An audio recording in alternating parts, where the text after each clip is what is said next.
Hey guys, tonight we descend into the marrow-soaked corridors of Harrowgrave, an archive that hums with lullabies only the dead remember.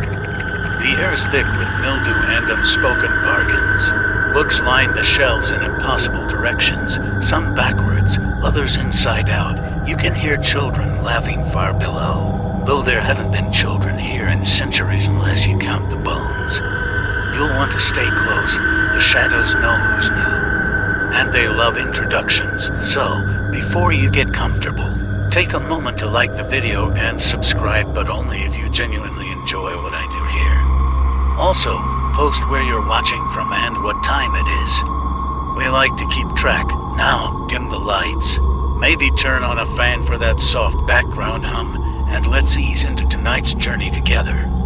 You arrive at Harrowgrave as dusk strangles the sun, dragging its dying light behind the mountains. The castle appears all at once, like a bruise blooming across the hills. No roads lead to it. The air shifts behind you, and the world forgets your name. The gates are open. They always are. You step through iron that groans like a dying bull. The threshold tastes of rust and lavender rot. Beneath your feet, the gravel crunches with an oddly hollow timbre like brittle teeth. The wind stirs the trees in unnatural rhythm, as if the forest is practicing some old, terrible chant. Harrowgrave does not rise so much as lean walls bowing inward and outward like something breathing through collapsed lungs. Windows blink without glass, the upper towers curl away from geometry. Its silhouette never settles, twitching slightly with every blink you don't notice. A child's voice giggles. Just ahead, close, you follow. Inside, the temperature drops, but only in places. Pockets of heat press against you like wet breath. Something's been waiting. Not watching dash, just ... waiting. The floorboards creak in a pattern. It's not random. If you listen carefully, they're spelling something out. You'll never admit what word you hear. Not yet. The entry hall is vast, but not grand. Threadbare banners hang like dried tongues. Paintings warp as you walk past, faces realign subtly, always glancing just to your side. A grandfather clock ticks erratically, skipping seconds that never return. You pause before it. The hands move in reverse, a single chime. Not on the hour, not at all. Then silence. To your left, the corridor yawns open. It smells of old ink and candle smoke. You turn right. That was your first mistake. The hall you walk now doesn't appear on any map. The stone walls pulse gently, like flesh below fevered skin. You touch one, and it recoils slightly. Or perhaps it leans in, ahead. A doorway gapes, an arch of carved vertebrae. A child-sized handprint stains the floor before it in ashen powder. Inside, the bone orchard. The courtyard beyond should not exist within the castle's dimensions. Moonlight filters down in beams too bright to belong to this world. Scattered trees bear no leaves, only ripped bones, scapulae. Tiny spines like garlands, they rattle in the breeze, a skeletal wind chime orchestra tuned for morning.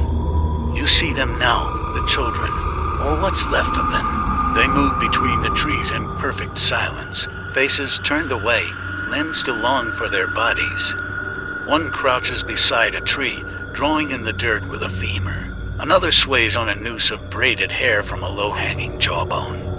The rope doesn't stretch, she doesn't touch the ground. Then they all turn. Their eyes are empty. Their mouths do not move. But you hear your name soft, reverent, distorted. Each syllable carries the weight of memory you didn't know was missing. Your foot crosses the threshold before your mind catches up ...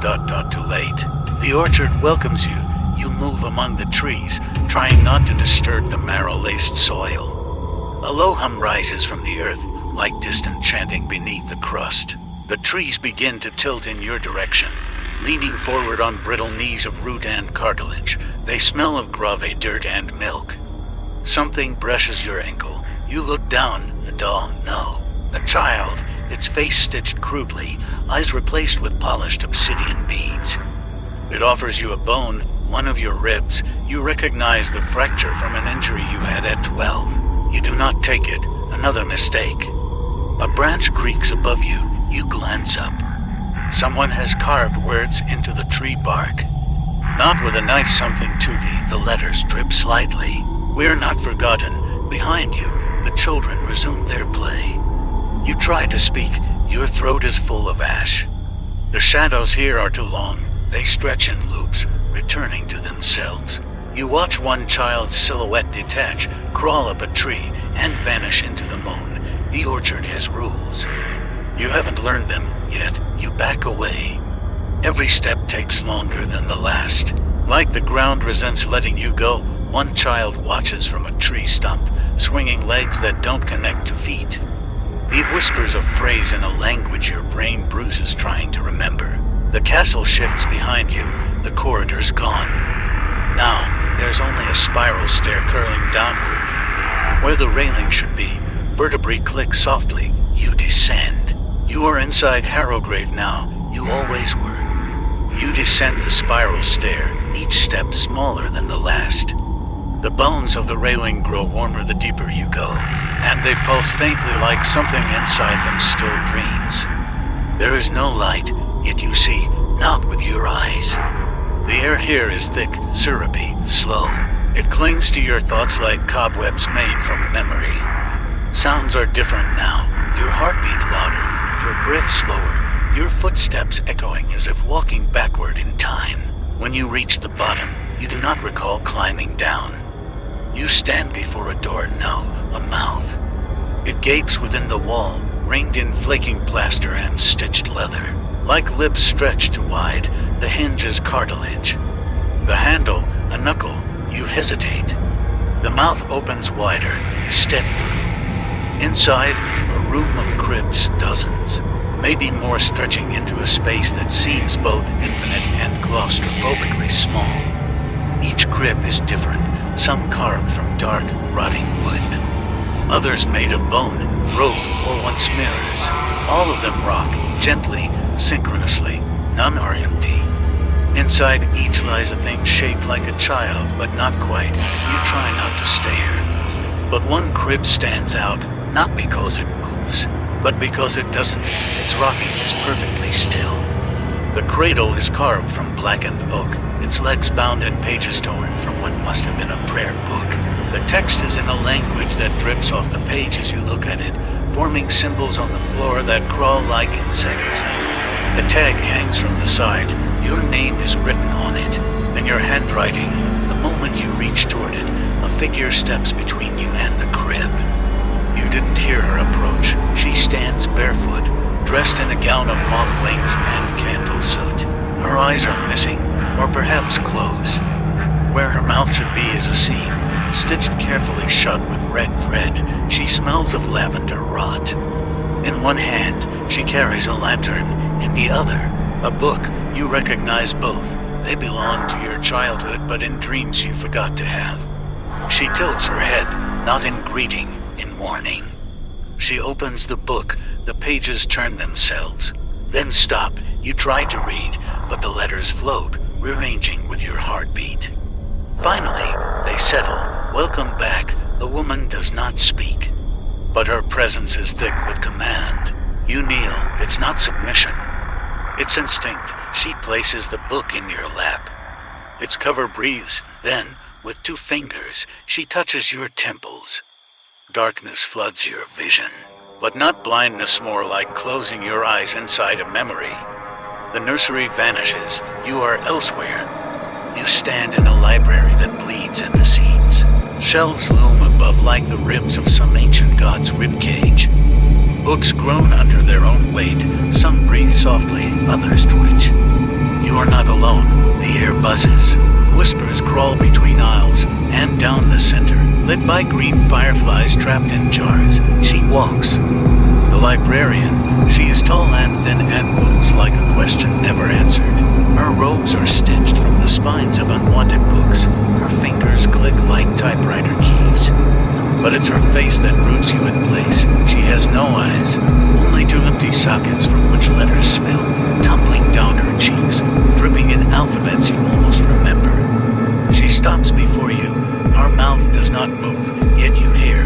The folio waits. You ask which folio. She extends her hand. Long fingers, cold as confession, a book forms in your palm. It is bound in waxed velvet and something softer like skin that never saw sunlight. On its cover, no title, just a symbol burned deep, a circle with a mouth inside, full of teeth. The same mark etched on the wall of your childhood bedroom. You open it, first page. This is your story. Next page. But you are not its author, third page. You are its echo. You try to turn further, but the pages are stuck. Not glue fused, you smell burning parchment. The air tastes of copper. The librarian leans in. From one eye socket, a single letter drops. It lands on the page. Your name, again. But not your full name, a name before names. The one you forgot to forget. Suddenly, the floor lurches. Shelves crash together, then vanish. You fall upward. The folio slams shut in your arms. Darkness, again. You awaken on cold marble. The nursery is gone. You lie in the archive's central rotunda now, staring up at a ceiling painted with constellations you swear are wrong. Some stars pulse, others blink. The woman in the moth-wing gown is gone. The book remains clutched in your arms, but the tag from the cradle, it's pinned to your chest now. You lift it, the name is gone, replaced with one word, guest. And beneath it, scrawled in tiny red ink, until the binding. Far above, a bell tolls, not noon, not midnight. The sound echoes deep within your ribs. It is not an ending, it is your chapter beginning. The bell still echoes when you rise, though the marble underfoot muffles your steps like freshly fallen snow. The rotunda stretches impossibly far in every direction. Corridors spiral out like roots from a tree, yet none seem to lead upward. A clever illusion, perhaps. Or perhaps you are simply deeper than Earth allows. You clutch the folio. It hums ever so slightly against your palm. Its spine is warm, and it's breathing again. You follow the corridor ahead, not out of choice, but because all others have darkened, as if exhaling you forward. The walls shift as you walk. Not physically, no, but their carvings rearrange when you're not looking. Faces appear, then vanish. Names are spoken softly into your ears by mouths that do not exist.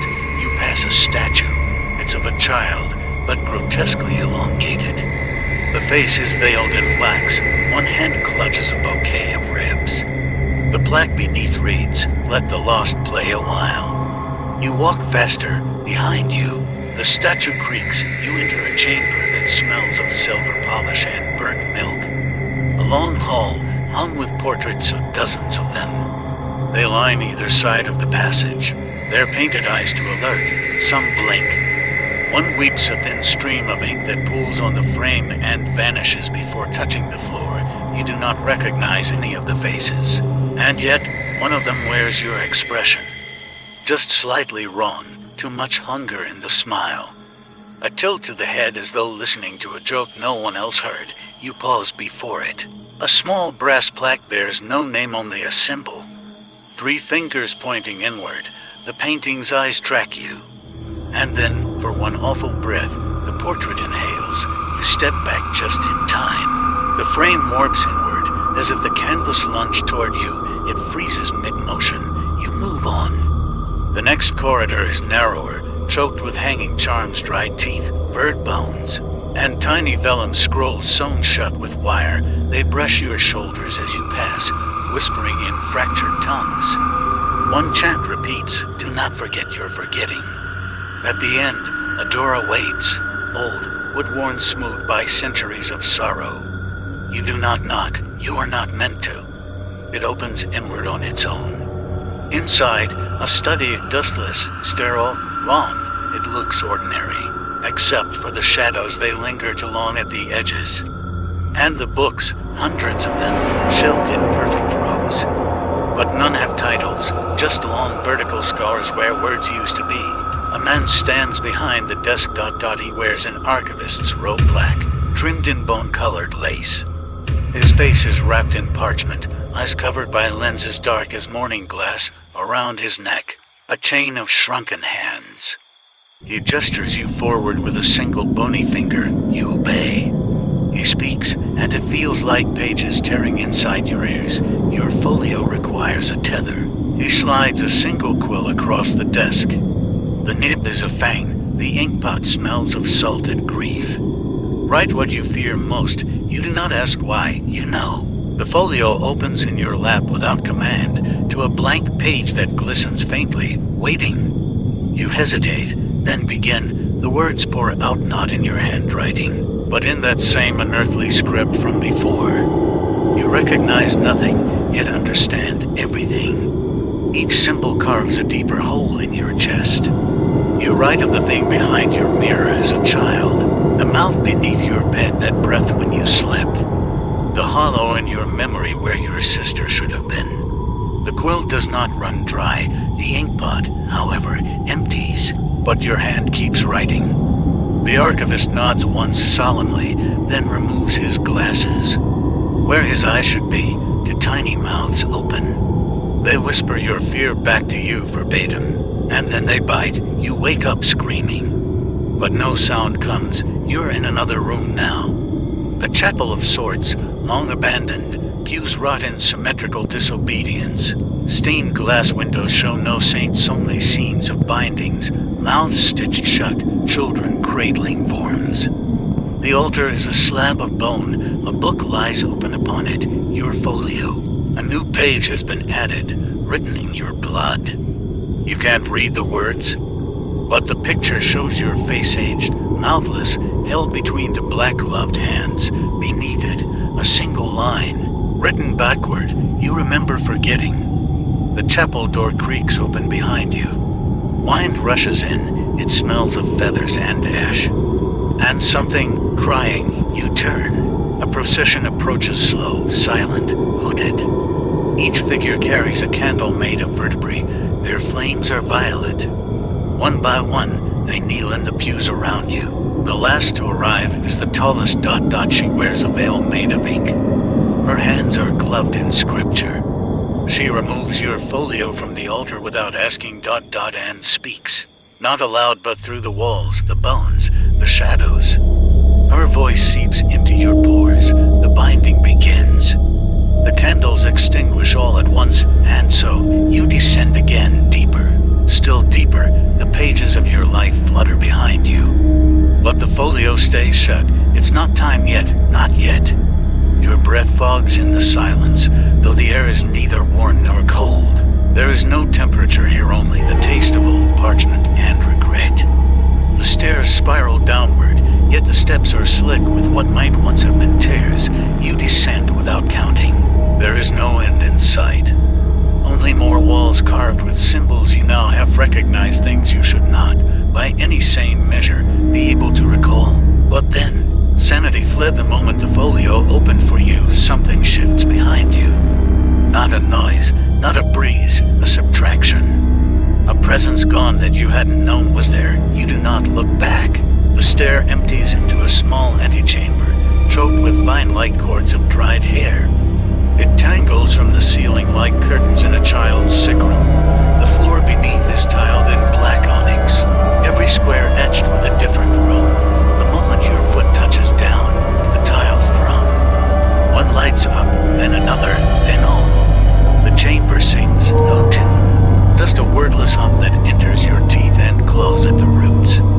You stagger forward, the hair shifts aside, and there she is, a girl. No older than 10, standing still, smiling too widely. Eyes stitched shut with crimson thread, she speaks, though her lips never move. The voice curls behind your ears, wet and sticky. Welcome back. Her name was Anthony once, you remember now. Though the memory is borrowed, she was one of the first children brought to Harrowgrave. A war orphan, quiet, ill-tempered, gifted in ways that made the old archivists weep with joy and fear. She could read the bones, not toss them, read them like books. They said she cracked her own ribs at night, just to see what stories were hidden within, and she liked what she read. Anthony walks toward you, each step precise, as if avoiding traps that only she can see. You don't move, she stops inches from you. Takes your hand, her fingers are cold. She presses your palm to her stitched eyes. feel the pulse beneath the thread. Then you're elsewhere. A garden. Or it was once. Now the hedges are skeletal. Thorny cages curling around mummified trees. The ground is wet, spongy. Mushrooms pulse with faint green light, crowding the dirt like tumors. Children play here, sort of. You watch as 3 of them crouch in a circle, arranging bones into constellations. They hum in low tones, speaking names with reverence and fear. One name is yours. The bones tremble. You take a step closer, one child head shaved. One missing looks up. Smiles. Do you want to play? She asks. Her teeth are loose. One falls. You nod. You kneel. They hand you a femur. Small, too small. You place it on the earth. It wriggles like a worm, then sinks beneath the moss. Another child laughs. The bones shift, forming a word. You don't recognize the letters, but your tongue does. You whisper it. The garden howls. The trees shriek and turn inward. The children vanish. Only one figure remains, tall, no face. A rope stitched from human hair. It points at your chest, then at the sky. Then at your chest again, and then it shatters into thousands of flies, each one whispering a number. 31, 31, 31. You wake. You're kneeling in the chamber of tiles again. The girl is gone, but your hand still burns where she touched you. The skin has been marked-etched with the same crimson thread she wore across her eyes. Your fingers are trembling. You look down. The folio has opened. Another page written. This one is wet with dew. No, not dew sweat. Yours. The illustration depicts the garden, and you burying a name beneath a tree. The caption reads, "Your second birth was not yours to choose." The next corridor is open now, so you enter. The hall is narrow. Its walls are velvet deep red and pulsing slightly, like muscle sheets. Paintings hang here too, but not in frames. They're stitched into the walls, painted in what must be blood. You don't want to look at them, but you do, because they move when you try not to. Each one depicts an act of forgetting, a girl drawing lines through her mother's face in a family portrait. A monk burning his own name from a scroll, a soldier scraping tattoos from his skin. Each one ends with a black figure standing behind them. Unseen, waiting, the air thickens. You can taste the salt of tears never wept, and then, suddenly, the corridor ends. You step out into a chamber lit by hanging lanterns filled with moths. They pulse their wings in perfect time. In the center of the room, a slab of glass, beneath it, a skeleton curled into a fetal position. It wears your clothes, and it's weeping. You press your hand to the glass. It raises its hand in return. But not to mimic you, to beckon. The lanterns flicker, and the glass shatters inward, though nothing touches it. You fall, no, you sink. The darkness rushes in again. But this time, you feel it watching and smiling. There is no ground, only the sensation of falling through paper-thin veils, each colder than the last. They cling to your skin like wet gauze, whispering in a language you almost understand, somewhere between sobbing and scripture. Your descent ends not with a landing, but with a gasp yours as you find yourself kneeling in a vaulted chamber. The ceiling is so high it disappears into shadow. The walls are bone, bleached and mortared tight, every femur, every rib, every jaw. Inscribed with thousands of names, none of them familiar, yet all of them yours. Hey guys, tonight we return to the Harrowgrave archives. You feel the castle's breath again wet, sour, tinged with the perfume of wilted lilac. The children have moved. The bones whisper louder now, and one of them is calling for you by name. So, before you get comfortable, take a moment to like the video and subscribe, but only if you genuinely enjoy what I do here. Also, drop your location and local time in the comments. I always read them. Now, dim the lights, maybe turn on a fan for that soft background hum, and let's ease into tonight's journey together. The skeleton beneath the glass is gone. In its place lies a scroll, and spooled across the floor. Inked in red, you approach, unable not to. The writing curves like veins, twitching occasionally as if adjusting to your gaze. A The first word you read tastes like copper. The second turns the lanterns a sickly green. The third causes your left ear to bleed. You stop reading. You've learned enough forbidden tongues to know when you're being digested. Still, your eyes drift further down. A simple, 3 lines, a circle, a cross. You've seen it before. Where? Oh. Etched into the base of the bone doll you found as a child, beneath your grandmother's house, the one that screamed when it got wet. The scroll folds itself shut like a slug recoiling. A door opens in the wall of bones ... from behind it, the low chime echoes. You pass through. This room is circular and small. The walls are mirrors, each one framed in writhing silver. Your reflection does not match your movements. You raise your right hand. It lifts the left. You open your mouth. It smiles. You try to step back, but the floor has changed. It's soft, uneven. You're standing on a map stitched from human hides. Each patch is tattooed ... Each tattoo is a place name. Each place no longer exists. You know this because your mouth says so without your consent. The ash hollows of Velimir, the Ribsink Monastery, the drowned Abbey of Thornton. Your voice is unfamiliar, older, hungrier. One mirror flashes, only once. Now your reflection is gone, replaced by someone else. They look like you, but the face is too calm, too symmetrical. The mouth moves, it says your name. But not the one you remember. The one you've never said aloud. You don't understand it. You do not want to understand it. And still, you nod. The mirror shatters ... The shards do not fall. They rise, swirling around you in lazy orbit, each reflecting a different version of you. One weeping, one laughing, one pulling teeth from a doll, one holding the folio open to a page that bleeds. Another door opens. You step through. You begin to understand something terrible. This is not a maze. This is a ritual. You are being unwrapped. A hallway of bells, tiny ones, on strings. Each chimes softly as you pass, but not from the wind. They ring with recognition. They remember you. Each bell contains a memory you abandoned. You peer into one, a birthday cake rotting on a windowsill. Another, your hand placing a coin under your tongue at midnight. Another, a conversation you swore you'd forgotten, where your father said your shadow moved on its own. The bells grow louder the further you go, until they're not bells anymore, they're voices. Children's voices, singing soft, out of key. You reach the end, a gate, made of bone flutes, strung together with hair. You push, it opens inward. The ear sighs, a courtyard, but wrong. Skyless lawn of ash ... Gravestones with no names, just mirrored plates that reflect your feet but not your face. You hear laughter, high, thin, mocking. The children are here again, running in circles, holding hands with things they shouldn't.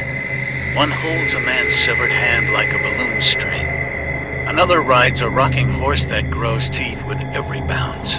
They don't look at you, they won't. Because you haven't been chosen yet, the folio pulses in your pack. You haven't opened it, but already another page has been written.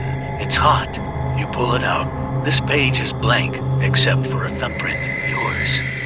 Burned into the parchment, underneath it. The archivist is near, and suddenly, all the children stop. Their heads turn toward you, no eyes, just stitched lids. And they smile in unison. From behind a broken arch, a figure emerges. Robe of moths and made of crow beaks. A blank slate of paper that carries no lantern, only a key. Carved from a child's jawbone. You know this figure, you've never seen it. But you've always known it. It is the whispering archivist. It gestures once, then again, you are to follow. You do. The room it leads you to is not a room. It is a book opened. You walk along the spine. The pages tower on either side, inscribed with blood and screams and pressed flowers that still weep sap. The archivist turns, tilts its head. It wants you to choose. Two pages lie before you. On one, a home you do not remember. On the other, your corpse aged and serene. Choose ... now. The folio will accept only one. You choose neither, because you remember something the archivist doesn't. You were never given a choice to come here. And that, perhaps, is the only power you have left to refuse. The archivist doesn't flinch. It has no face to flinch with, but its paper surface ripples, as though caught in a whine no one else feels. Its crowbeak head droops slightly, and one of the moths flutters free, dissolving before it reaches your shoulder. The pages around you groan. Something ancient shifts in their spines. You've disrespected the narrative. Good. The paper beneath your feet darkens, bleeding from invisible wounds. The scent is thick iron and ink, mold and candle wax, something reptilian beneath it all. Your shoes stick slightly as you move, like walking on flypaper. Behind you, the book's spine snaps shut. You do not flinch either. Ahead, a spiral staircase unfurls from thin air. Each step is a letter, each landing a paragraph. You climb, words bend under your weight. Some moan, some laugh. You count your steps, 13.31, 66, 88. 90-9... The final step is missing. You fall the rest of the way and land in a chair. It is already worn. You are in a reading room, but all the books here are breathing. They do not sit still, they twitch in their shelves, reposition themselves when unobserved, and sigh in contentment when you glance their way. One of them purrs. Your chair is built from flayed hymnals. The armrests twitch when touched. A table floats toward you, carrying a single object. A child's jawbone with pages bound between the molars, a butcher's folio. Its cover is stitched from priest skin smooth, pale, tattooed with devotional glyphs that we boil. A single eye is embedded in the leather, closed for now. It opens, looks at you ... closes again. You touch it. The room inhales. The folio opens. This page is written in blood that refuses to dry. It tells a story you haven't lived yet, a chapel made entirely of marrow. A child's voice inside, whispering to the stained glass saints. A door you open without touching. You see these things as you read them. You smell the incense, the kind made from burned saints' hair and crushed beetles. You hear the child. You recognize the voice. It's yours, younger, pleading with someone to stop carving your name into the altar. But the voice that answers is colder, older, stern. Names have weight. Yours is due. You close the folio. Too late. The reading room dissolves around you. You are on a bridge. Bone arches over nothing. No sky, no stars, only parchment. Stretching forever beneath you, a scroll the size of a continent. Words move across its surface like ants, spelling and unspelling truths. On the far side of the bridge is a door. A child stands before it, hair like thistle, eyes of ink. Their fingers are stained charcoal and bone meal and something wet. They hold a marionette carved from teeth. It dances on its own. The child watches you approach. You're late, they say. The folio's hungry. You kneel. Not out of submission, out of fear that standing tall here might tear the world. The child smiles. Not kindly. You know your next page already. I wrote it in you when you were asleep. They hold out a shard of mirror. You peer into it. See yourself. Reading, writing, whispering, eating. Not food, not pages. Ink ... fresh, writhing ink. Your tongue is black in the reflection. You drop the mirror. The child frowns. They don't like that. They open the door. Another room. For what used to be one, walls collapsed, half digested by rot and language. The ceiling is a swarm of black moths, barely holding their form. The floor is water still, green and deep. You do not see your reflection, just a shape beneath the surface. It stares up. It is your silhouette. It does not blink. It has no eyes. The child steps across the water without sinking. Their puppet follows. You do not. You hesitate. Because you know this pool. You dreamed it as a child. The one that filled your basement after your sister vanished. The one your parents said never existed. The one that still shows up in your sleep, swallowing houses and whispering backwards lullabies. The shape beneath the water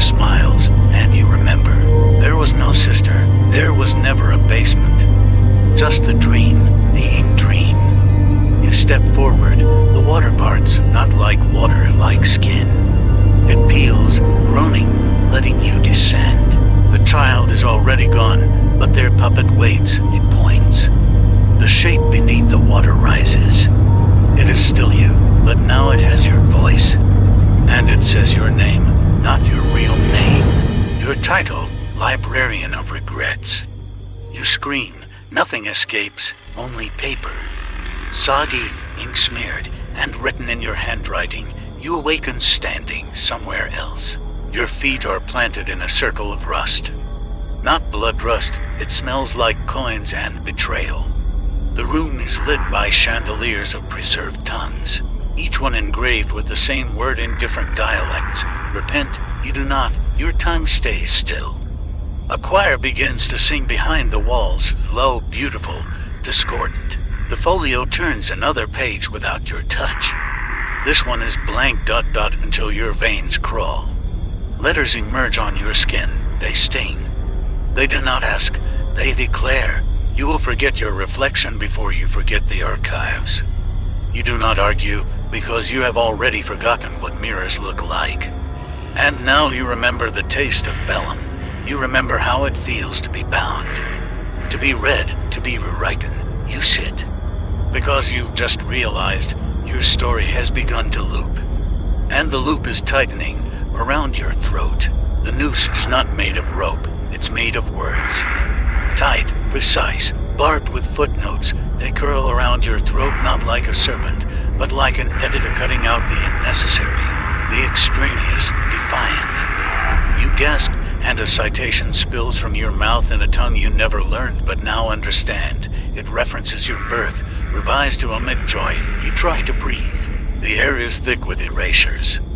Something unseen inhales your memories with a librarian's delicacy, shelving each gasp beneath a label that reads, unauthorized truths. Your fingers twitch. There's a quill in your hand. You didn't pick it up. You didn't want to. But you know what must be done because the page in front of you demands blood. And your pulse is louder than your thoughts. The page is older than skin. It bears a watermark in the shape of a cathedral with no doors. Inside the watermark, yes. Inside you see a tiny figure crawling, clawing, shrieking. You look closer. The figure's face is familiar. The teacher, a priest. No, yourself, once again, trapped in a margin. The title of the page unfurls, entry 37. The Games of Hollowbone Row. You remember none of this, and yet the rules spill out of you effortlessly. Children must play in groups of 3. No game may end without a name being lost. Bones used must be freshly forgotten. The winner does not speak. The loser is buried alive figuratively. At first, you begin writing. The quilt drinks greedily. Your veins feel lighter. Outside, faintly, a sound emerges. Children laughing. But the laughter stutters, grows uneven, trembles like a songbird missing half its throat. You look up. There they are, a dozen of them, surrounding your writing desk. Some in night clothes, some in burial wraps, some with masks made of other children's faces. One holds a spine like a skipping rope. Another gnaws on a chalkboard slate etched with names yours included, but crossed out, rewrite, crossed again. The smallest child steps forward, no mouth, just stitched flesh where it should be, but she speaks anyway. Into your bones, we like the game. Until you cheated, you don't remember cheating. But the folio disagrees. Its next page burns your fingers. This time, the ink is black fire. Each letter brands itself into your mind, not your flesh. You learn what cannot be unlearned. The whispering doctrine of Hollowbone Row, a forbidden's playground liturgy, scrawled on school walls that appear only after midnight and vanish by morning light. Its tenets. Every shadow cast by a child contains 3 truths and 1 lie. The swings creak not from rust, but from unseen watchers growing bored. The slide is a spinal column from the god of play. Flayed in penance, the sandbox contains 1 lost saint for every hour the moon weeps. None of this makes sense. All of it feels true. You are not writing anymore. You are transcribing, channeling. The quill moves as if possessed. The desk groans beneath your grip, and your knuckles are no longer yours. They've darkened, sharpened, become archivist knuckles. The children continue to encircle you. Their eyes glisten like fresh ink. A new voice joins the chorus, low, velveted with decay. You remember too much, little scribe. It echoes from everywhere, the ceiling, the folio, the gaps between your teeth. You left something in the schoolyard that night. Something no one should retrieve, the children part. A new figure enters, a tall woman in a widow's veil made entirely of syllables, fluttering words in every language, forming no sentence, only grief. She carries a lunchbox. You know what's inside. Not food, not forms, the jaw, your jaw. The one you lost screaming, the one you forgot when you woke from that childhood fever drenched in ink and holy water. She places it on the table. Beside your hand, you will eat it, she says, or the children will. You glance at them, they are already salivating. One licks a paper blade, another hums a lullaby in reverse. You open the lunchbox, the jaw smiles. It is your smile to wide, to knowing, you raise it to your mouth.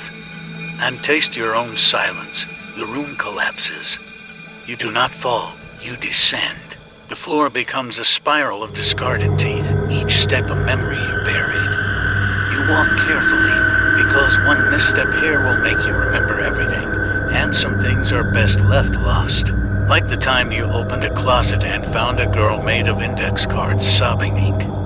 Like the dream where your mother told you bedtime stories from a book that bled when read loudly. Like the birthday party where every gift was a folded mirror, and every reflection screamed your name backwards. The spiral ends, you arrive at a cell, its bars are pens.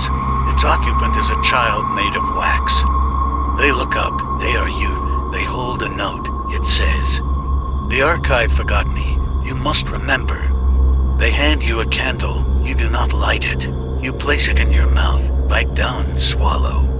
The wax scalds your throat, but the flame begins to flicker in your chest, illuminating corridors that had no business being remembered. You are now the light, and the dark follows you. Hungry, patient, inescapable. Back in the reading room, though it isn't the same, you find the folio has turned another page. This one is blank, but not for long, because your skin begins to itch. The text is writing itself across your back. You feel each letter as a cut, a slice, a gentle editorial revision. The title etches into your spine, The Librarian Who Refused the Game. The children clap, the jawbone puppet dances, and the veiled lady nods once before dissolving into punctuation. You try to scream, but you've already used your quota for this chapter. All that escapes is paper. It flutters to the ground. The children pick it up and read you aloud. Your story continues, whether you want it to or not. You find yourself folded. Not figuratively, not emotionally, literally folded. Your limbs crease like parchment as if the bones beneath them are mere suggestions, soft and eager to obey some unseen hand. You are being filed and indexed, cataloged by category. Willingness to remember, resistance to unlearning, scent of fear. The drawer slides shut around you. A metallic slam echoes like a closing prophecy, darkness again, but not silent. Pages rustle beside you, pages that breathe, barely audible, like sleepers exhaling secrets. You are not alone in the drawer. A voice speaks from the space between files. We're all reference material now. You don't reply, because you know the rule. Never answer a voice that speaks in italics. You remain in the drawer for 17 heartbeats before the lock disengages. The air changes. Not fresh nothing here is fresh but different, charged with static, as if the drawer had been wheeled into a new room. You are unfolded, again, not by your own will. The unseen hands are rougher this time, less archival, more surgical. They snap joints back into obedience, full tendons taut, retach your shadow like it had tried to flee and been punished. You are laid on a lectern now. Beneath you, an open book, the text crawls. You read sideways, annotation chamber, subliminal scriptorum. The ink shifts, forms new words. Subject, you, a robed figure leans over. Their face is stitched pages from different Bibles. One eye is in inkwell, the other is in absence, they whisper. Your memory of Hollowbone is imperfect. We shall correct it. You try to protest. Your teeth fall out in reply. Each molar hits the floor with a name. One of them is your true one. You don't recognize it anymore. The annotators do. They begin the correction first. With a knife that writes rather than cuts, it traces forgotten pathways on your skin, coaxing out images you'd locked in bone. A circle of children chanting inside a salt ring, each one holding a rib taken from a shared source, the source being yourself, but younger. Then the ink, it pours into your ears like warm rot. Each drop is a memory rewritten. You remember being the teacher instead of the child. You remember designing the game of Hollowbone instead of playing it. You remember punishing the one who broke the rules yourself. The paradox makes your thoughts spiral, fracturing like glass under frost. The annotated page beneath you darkens. A new entry begins, scribed in your blood, the day the playground sank. You see it, now so clearly, the children gathered after sunset. They drew the borders in chalk mixed with bone-ash, always clockwise, never northward. You told them how to begin. They left. One girl brought a whistle made of crow bone. Another brought her baby sister's last tooth. You led the chant. It wasn't supposed to work. But the ground softened, and the seesaws began to groan like coffins being pried open from within. The playground split, not down, but inward, folding like a wound. The sandpit gaped like a maw, and from it came not monsters, but promises. Of always being remembered, of never growing old, of being written into the margins of the world where no one ever erases you. The children jumped in. You hesitated. Which is why the FOLIO hates you, why the archive punishes you. You watched the others vanish into story. And stay behind. The annotator pauses. Their ink eye weeps. They whisper. You left them there. You tried to deny it. But your hands are coated in sandbox dirt. You didn't even notice picking it up. The lectern cracks beneath you. Knotwood, after all, just compressed screens, lacquered over. You fall, again, through footnotes, through appendices, through failed exorcisms bound in lambskin. You land softly, on pages that feel too warm. They sigh beneath you. You are in the correction ward. It looks like a nursery, or it tries to. The rocking chairs are made of broken desks. The toys are organs stitched into semblance of teddy bears. The mobile above the crib is a rotating series of hanging verdicts. The crib is occupied, not by a baby, by a book. It's swaddled in funeral cloth and breathes visibly. The tag on the rail reads, "First draft, do not open naturally." You open it. Pages flutter like startled wings. They scream. In your voice, each page contains a version of you that never forgot, never fled, never survived. You read until you bleed from the eyes, which you didn't know was possible. The annotator returns. He carries a puppet. It looks like you. But its eyes are buttoned shut, and its mouth is sewn open. He places it in your arms. You must name it. You hesitate. He tilts his head. If you don't, the archive will name you instead. You understand. Names are bindings. Refusing to name something grants a dominion over you. You whisper the name you've tried to forget. The puppet jerks, it blinks, it smiles, and now it follows you. Everywhere it wants to help, to finish your entries, to correct your every omission. It corrects your posture. It corrects your memory. It corrects your scream. You cannot scream anymore unless it agrees, and it never agrees. You exit the ward with the puppet clinging to your back like guilt incarnate. The halls stretch too far, bent early, loop when they shouldn't. Signs hang in impossible angles. Written in inks that bruise when read. Nitrogen monoxide unauthorized truths past this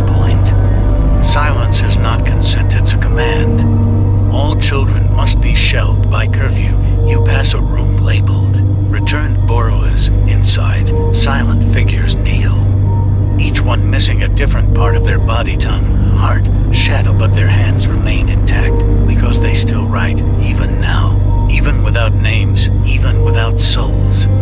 Because once you open the folio, you belong to it. The puppet tugs at your hair. It wants to write, so you let it. The next page begins. The title is already waiting, the archivist's third lie. Beneath it, one line, you said you didn't remember. It draws a red circle around the word didn't. You feel the correction bite. Your mouth opens involuntarily, and the truth spills out like candle wax. I watch them drown in the sandbox. The puppet claps. The hallway applauds with the whispering echoes. The lights flicker, then steady. A new door appears. It reads, next lesson. The doorknob is a roller. You turn it with your tongue. The door swings inward. And the children are waiting. Again, still, forever.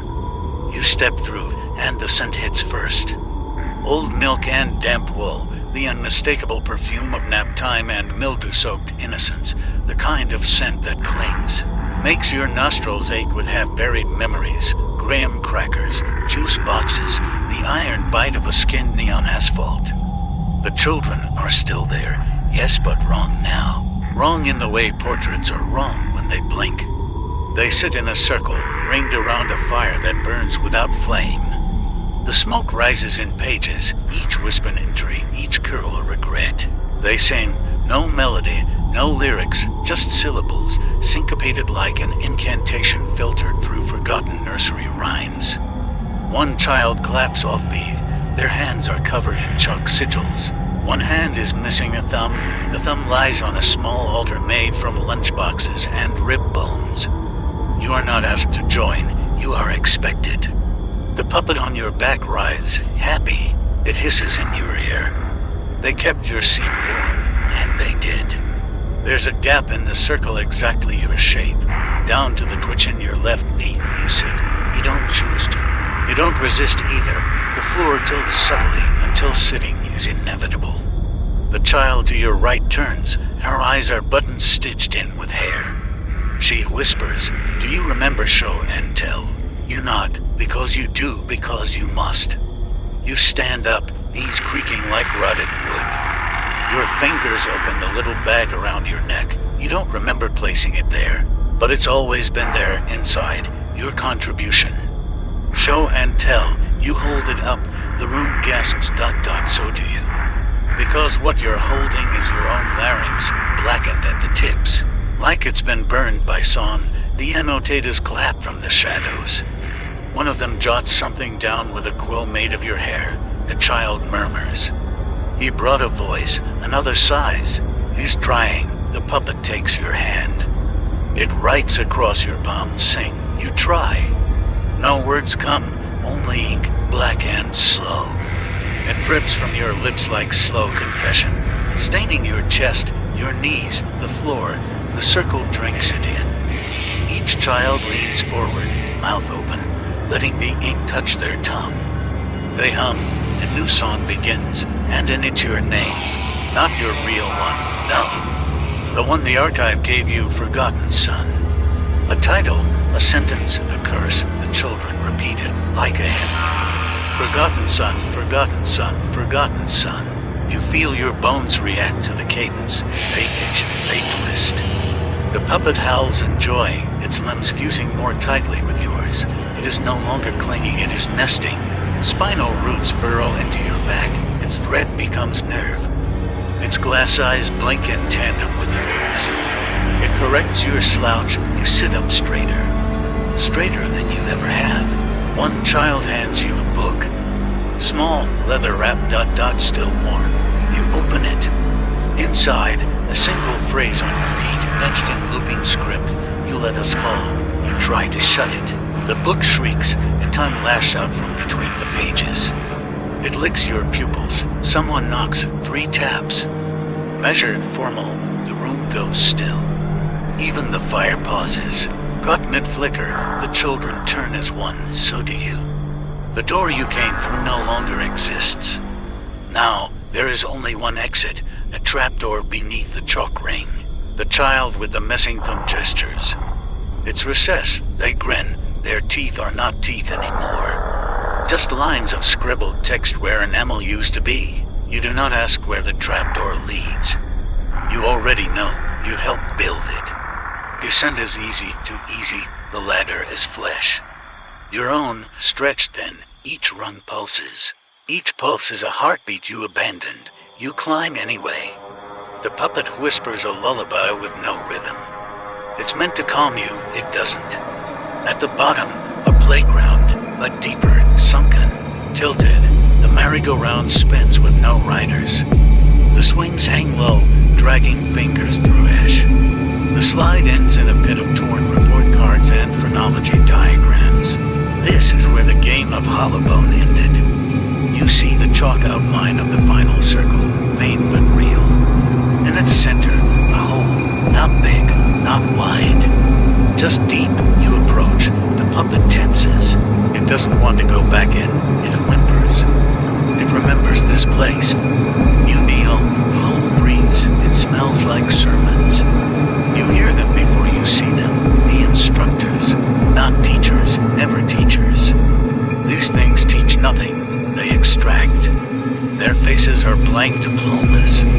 Their voices are scans of corrupted reel-to-reel confessionals. They surround you, tall, thin, robed in tassels made of final exam papers. They enroll your records. They read your grades. Each line spoken aloud feels like a lash. Failed recollection, 72%. Obfuscation of memory, 91%. Emotional containment, incomplete. You are not a student here. You are coursework. You are being graded. One instructor holds up a test. It is still moist. The question reads, why did you abandon the circle? You try to write. Your hand is gone. Replaced with a quill. You try again. The ink comes out red. The word, fear. They mark it incorrect. The puppet claws at your back. It wants to leave. You try to rise. Your legs bend sideways. The instructors nod in satisfaction. Progress. They record your deformity in triplicate. A new child appears at the edge of the circle. Alone, small, tear-dashed street dot familiar. They hold something out to you. A hand-drawn map of the playground. With one word etched into the sandbox corner, help, you crawl to them. Each footstep leaves a paragraph behind. By the time you reach the child, your past is visible and damning. They look up at you. Their eyes aren't eyes. They're mirrors, and you finally see. The child is you. The version that never left the circle, still waiting, still faithful, still whole. They take your puppet, cradle it, and walk away. No goodbye, no judgment, just release. The instructors are gone. The playground is silent. The hole closes. Your back feels lighter. You are alone again, which is worse. Much worse, because now you remember it all. The folio flutters open at your feet. The next chapter bleeds into view. Title, correction accepted. The text below shifts, rewrites, and reads.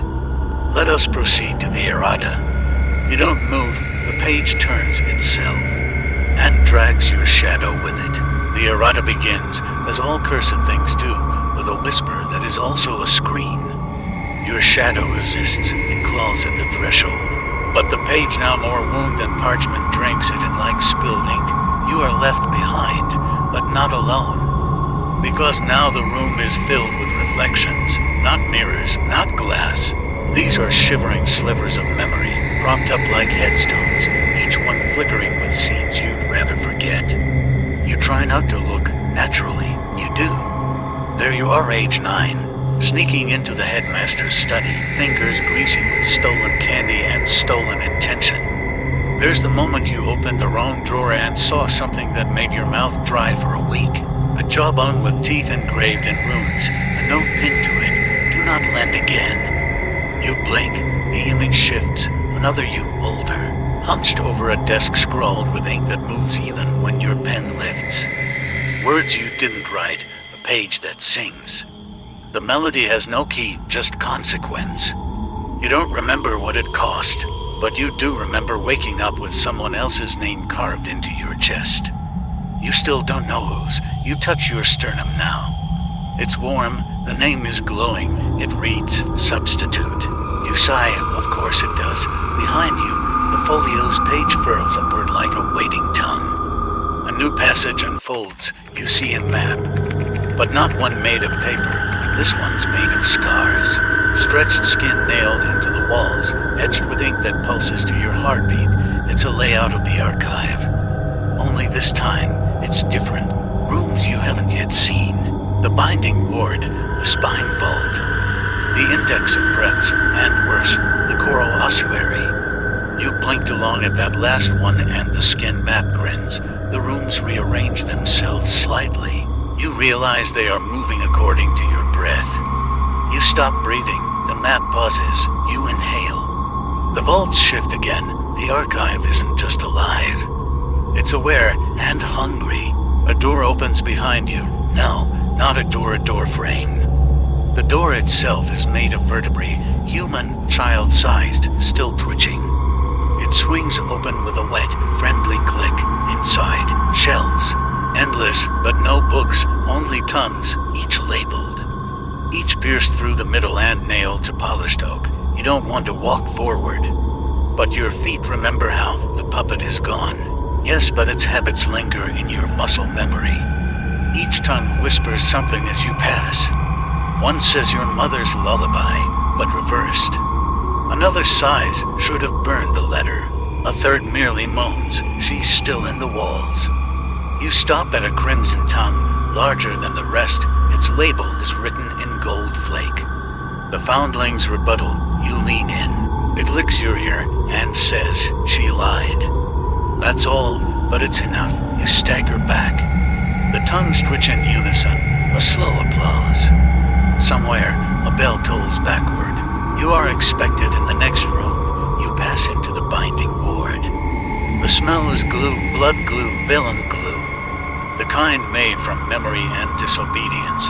You see monks not alive, not quite dead. They are stitched to their stations with threads made from vows. Their mouths are stitched shut, save for one. She is the scribe mother. She smiles without moving, and gestures for you to sit. A chair made of regrets appears. It recognizes you. You sit, and now you must bind a book. Your own. She passes you pages. Each is blank until you touch it. Then it fills birth, wound, choice, fleeing, guilt, loss. One by one, you stack them. She nods, ... then produces the cover. It is your skin. She holds out a needle. It's your bone. She does not speak aloud, but you hear her inside your marrow. Do you wish to complete your addition? You answer with the only truth left. Yes, she sews. Each stitch burns. Each loop pulls something from your lungs. A memory, a breath, a scream you never dared release. When she finishes, the book pulses once, then flattens. It is bound. It is yours. It is you. You rise, weaker now, but lighter. The book clings to your hand. It won't let go. The scribe mother bows. One eye weeps ink. You exit through the narrow gap between shelves to narrow. Yet it accepts your form. You slide through like smoke pressed between door cracks. Now, the index of breaths, a room entirely silent. So silent your heartbeat becomes a drum. So silent your thoughts echo loud enough to hurt. And yet, you hear breathing, not yours, not from anybody. The books breathe, thousands of them. Their pages rise and fall like lungs. Some pant, others wheeze, one sobs. They are catalogued by the type of breath they once held. Final sighs of widows, inhalations taken before drowning. The sharp gasp of betrayal, the sound of a child realizing they're alone forever. You pass a thick tome. It sucks air sharply, then chokes, then sighs. Label, the breath before the knife. Your skin prickles. You realize the book is inhaling you. You pull away. But now your chest feels a little emptier. You leave before you lose more. The book on your arm drags behind you, scraping the floor like a leash. Ahead, a staircase made of teeth. You climb. Each step bites a memory ... your name, your laugh, the smell of jasmine on summer clothes. By the time you reach the top, you've forgotten your sister's voice. You didn't even know you had a sister until just now. Too late. The choral ossuary waits, bones, hundreds, no, thousands. Arranged like pipe organs, wind chimes, and ribbed cathedrals. Each bone plays a note. Together they sing a song older than morning. You hear it, it knows your spine. The ossuary sings your sins. The melody sticks, you begin to hum along. Unconsciously, incorrectly, a femur near the entrance snaps in half for your error. You shut up, you listen. The walls are lined with skulls. They do not sing, they judge. Their eye sockets track you as you pass. Your own skull hums slightly. You realize your time is coming. There's a space in the wall shaped just like your regret.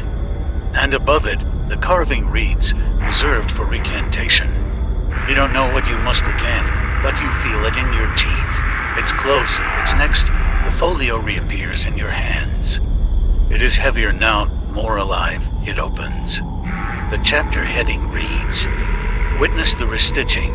The text writhes, reforming faster than you can read, but one line remains steady. You are the errata, and beneath it. Now correct yourself. You look at your stitched skin.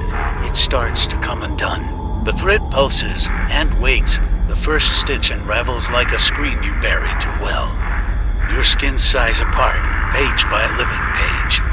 It doesn't bleed. It releases ink, not red, but black with memories, not fluid, but alive with something that squirms across the air and loops around your neck like a noose made of ellipses. Your body, the book you just bound, is writing itself backward. You watch, helpless, horrified, curious. Each page falls to the floor, and where it lands, it opens to a passage written not in words but verbs you never chose. Running, hiding, stealing, begging, becoming. The last one stares up at you. Becoming, you kneel, touch it, it shudders. The ink rises off the page in tendrils. Forms a face, not yours, not quite, almost. It is you, but written by someone else's hand. It speaks. You are the marginalia. You flinch. You try to deny it, but your mouth is now just a paragraph break. You reach for the folio, but your hands have become quills. You can only write. The page beneath you glows. Words etch themselves from your fingertips, even though you are not thinking them. I did not ask to be this. I was the footnote of someone else's ledger. I bled in the margins. I loved where no one annotated. I was not chosen. I was edited in post. The quill hands tremble. The ink stutters. You weep. But the tears spell proofread. The gong sounds low, wet, made not of metal, but compressed apologies. The ossuary begins to hum again, the second melody, this one familiar. Your lullaby, but sung wrong, every note flattened. Each lyric replaced with the name of a regret. It is your life's melody, twisted. And it ends in silence shaped like a scream that never made it out. The walls collapse, not fall. Collapse inward, into themselves, into you. The shelves of bone become lines. The lines become bars, the bars become music. And you are trapped in the score. The folio sings again, this time, in a child's voice, errata, from the Latin errare, to wonder, to be mistaken. You have wandered long enough. You have been mistaken enough, ... now annotate. You turn the page, it is blank.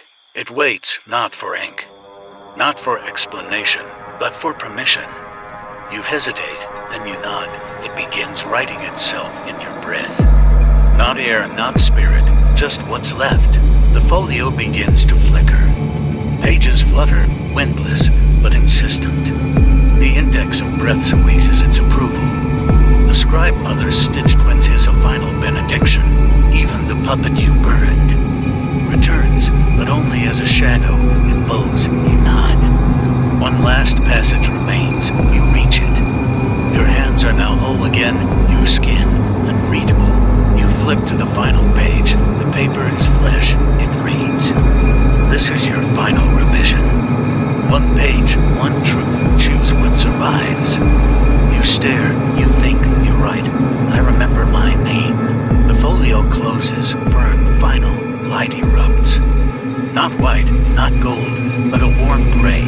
like the memory of being held.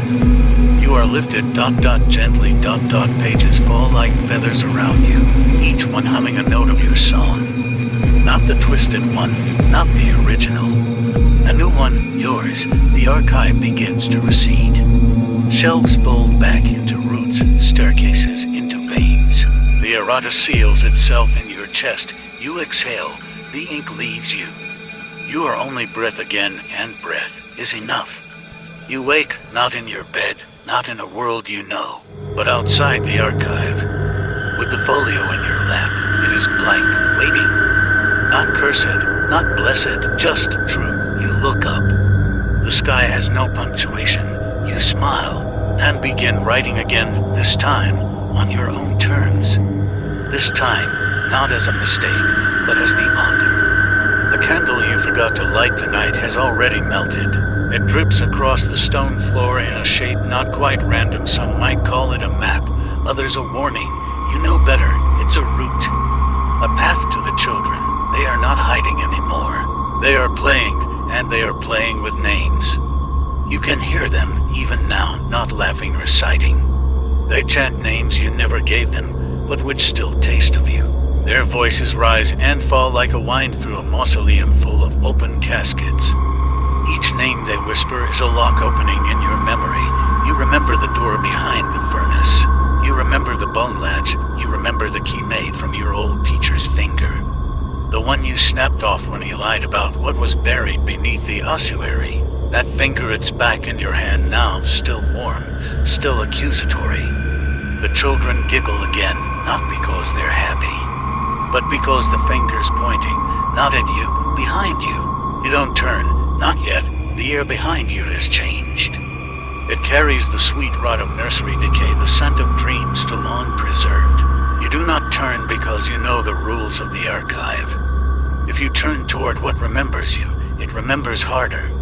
The floorboards creak with small feet, not approaching, circling. You see their shadows first, too long, too crooked. Like limbs assembled by someone who only read about children in a dissection manual. They chant, "She said your name is Ashless." He said it was Neverburn, but the skin says archivist. Archivist, archivist, archivist. You whisper back, not anymore. The air stills. Even the shadows hesitate. The name was a spell, and you have unbounded. One of the children steps forward. You don't see her face, you never do, they never let you. But her outline is shaped like sorrow, a small silhouette holding something too heavy. She places it at your feet, a doll, not hers, yours. The one you buried under your first grade. Yes, first. The doll has no eyes. It doesn't need them, it speaks through stitches. Your margin notes have grown teeth, it says. The folio is hungry, you pick it up. Its body rustles with hidden pages. You are walking now. No memory of standing, no control of direction. The archive guides you, each step measured against a story you forgot you lived. The candle wax beneath you peels up, reforms, becomes corridors. Flesh-etched paths leading to a room you boarded shut with regrets. The door is still sealed, but the words etched across it are new. The index of first lies, you breathe in. The air tastes of bitter parchment and old apologies. You place the doll down, it vanishes. Children giggle behind the walls, then quiet. So quiet, even the folio stills in your chest. You open the door, inside. Bones hung like chimes, a desk made of teeth. A ceiling painted with miscarried futures. You sit, the chair knows you too well. It groans in welcome. On the desk a quell, a vial of black milk, and a page. Just one, labeled, your first mistake. You hesitate, then write, I told the truth to someone who believed me. The page folds itself, disappears. The desk sighs. One lie down, hundreds to go, something shifts. You feel it in your gums where your teeth remember pain.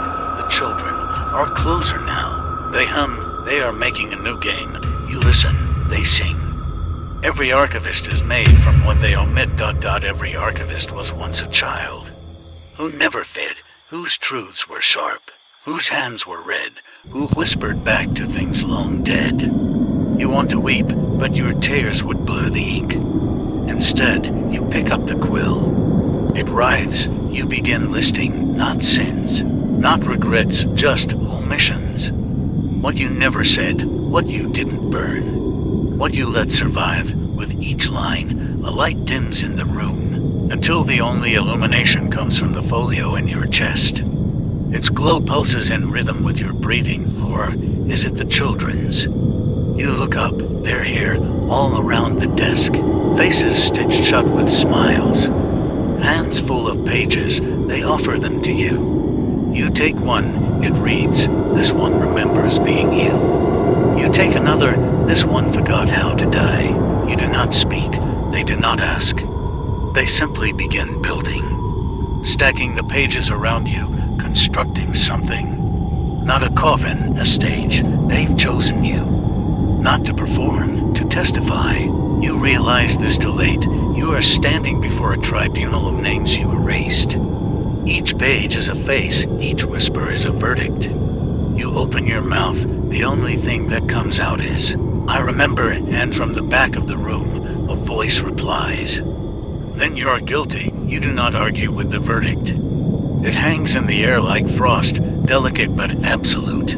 Your breath curls around it, slow and shallow. You knew this was coming. The archive does not forgive, and it never forgets. It merely waits, binding time into paper until the stories collapse under their own weight. Like you, the tribunal of pages wrestles softly. You don't know if they're whispering or exhaling or both. Their faces are vague illustrations, etched in old blood and regret, but each one bears a trace of recognition. A tilt of the brow, a smear of ink where a mouth should be, all of them remember you. Not just as the archivist, as the liar.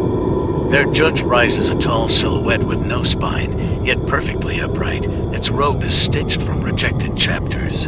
Its fingers made of quills dipped in sorrow, no face. Just a sigil branded across where the eyes should be.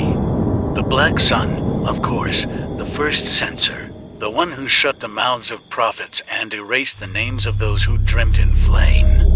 You drop your gaze, even your shadow recoils. The tribunal begins to speak not in unison, but in overlapping stanzas, like a choir that never rehearsed. You buried the child's index beneath a saint's skull. You inked over the glyph of unbirth in the weeping chapter. You reshelled the scalded codex upside down, knowing it would bleed. You listen, each accusation wraps around your ribs, tightening. Not out of malice, out of accuracy. Your lungs strain. The folio in your chest beats harder, not from panic, from anticipation. It wants you to remember, wants you to confess. But confessions require witnesses, and the children are not children anymore. They have become pages. You see it now. Each one held their own narrative. Each one was a story you failed to protect, and so, the archive did what it always does. It bound them.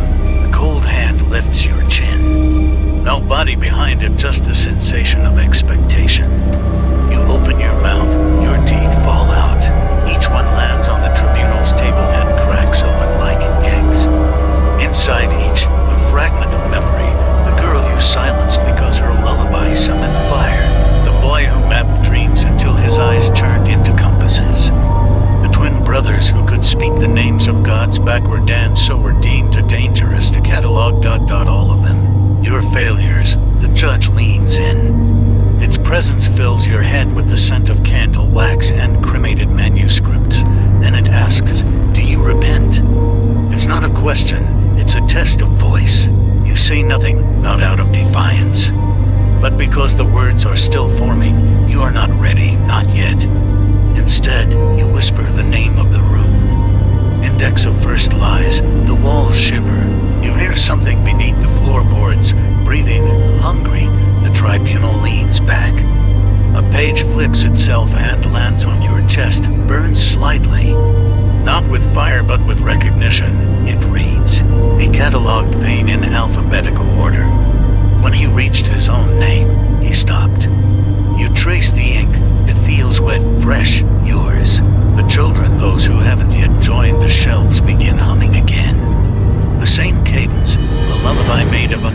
questions. They form a circle, they chant, name the forgotten, feed the remembered, silence the knowing. Read the bloodline, you don't know what the ritual is. But your blood does, your veins itch, your spine pulses like it's being re-inked. You feel catalog ... in the far corner. Something moves. It crawls across the ceiling upside down. Of course, all truths are in this place. Its body is covered in paper, wet, stretched.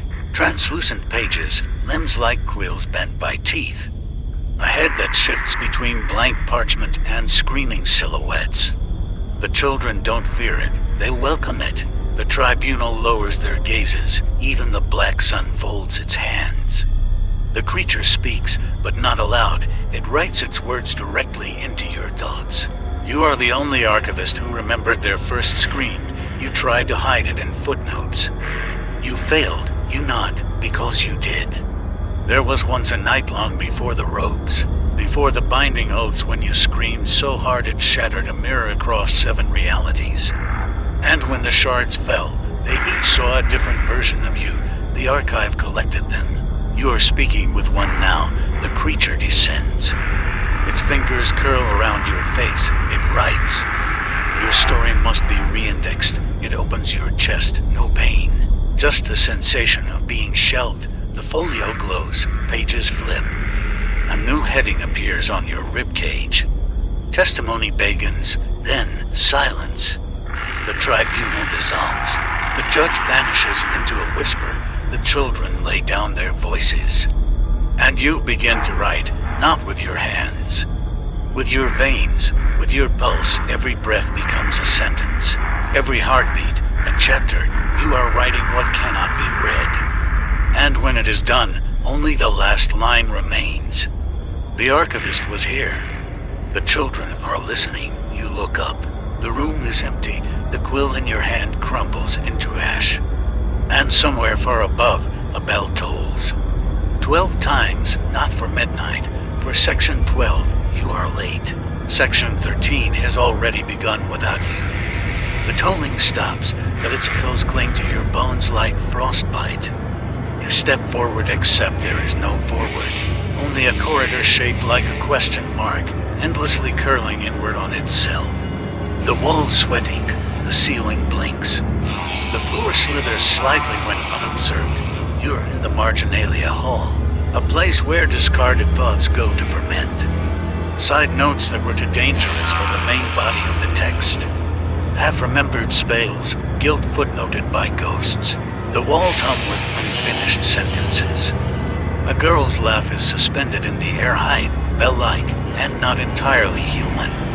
You follow it, it's the only sound that doesn't retreat from you. Along the corridor, the scribbles grow bolder. What begins as mere annotation soon becomes scripture carved in fury. You pass, the knife dreams of the hand. Don't blink at the silence it notices. We fed the child to the word, and it wept ink. Each phrase bleeds into the next. They know you're reading. They enjoy being heard again.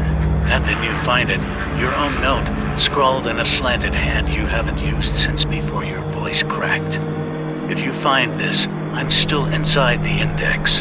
Tell Mother the Bones forgive her. You remember now, that was the day the archive took your name and gave you its own. You are not the archivist. You are an archivist, the 13th one. The only one who lived past their first footnote. How charming. A mirror hangs crooked on the wall ahead. But it does not reflect, it retells. You see yourself, not as you are, but as you were meant to be if you'd walked away that first night. If you'd left the children sleeping, if you'd never turned that final page. They're happy, and that vision, the children, not bound, not humming. Their laughter doesn't itch the air. But the mirror clouds, then cracks, then falls upward. You look down. A shard of it lies by your feet, now shaped like a dagger. You pick it up. Of course you do. Your reflection inside the blade flickers. It smiles back. Then mouths. Section 14 begins with your betrayal. You remember the betrayal now, not the one you committed. The one done to you. The room opens. It's circular. A rotunda with with a ceiling so high it needs no sky. Shelves line the walls, but not with books, with bones, skulls etched with titles, femurs labeled with chapter headings. A ribcage stretched out into a spiral manuscript. This is the skeletal concordance, the forbidden index of those who spoke too clearly and were silenced with reverent precision. You recognize some of the titles: Veritas of the Hollow Moon, the Mnemonic Deceiver's Testament, Trinity of the Worm Mother. Each one cost 100 voices to compose. And more to forget. At the center of the room, a chair. Simple, wooden, old. It is facing away from you. And something is sitting in it. Something wearing your voice. It speaks before you approach. Back again. It rasps as if it had been waiting longer than memory allows. Did you leave the children alone this time? You walk closer. It turns slowly, and you see. It is you, an earlier draft, eyes redacted. Mouth sewn shut with narrative thread, fingernails in depth from scratching at truths beneath skin. It gestures to the wall, carved there, in trembling lines. Every archivist has betrayed the archive once. Only one betrayed it for the archive. You betrayed someone, not to survive, but because the archive demanded it. The memory slithers back, the child, the one who sang in glyphs, the one who could undo history with a hum. They trusted you, and you led them to the marginalia pit, telling them it was a game. They laughed as they fell. They never stopped laughing. Not even as the pit began to read them, the early draft of you nods. Almost kindly, you remember, good, now sit.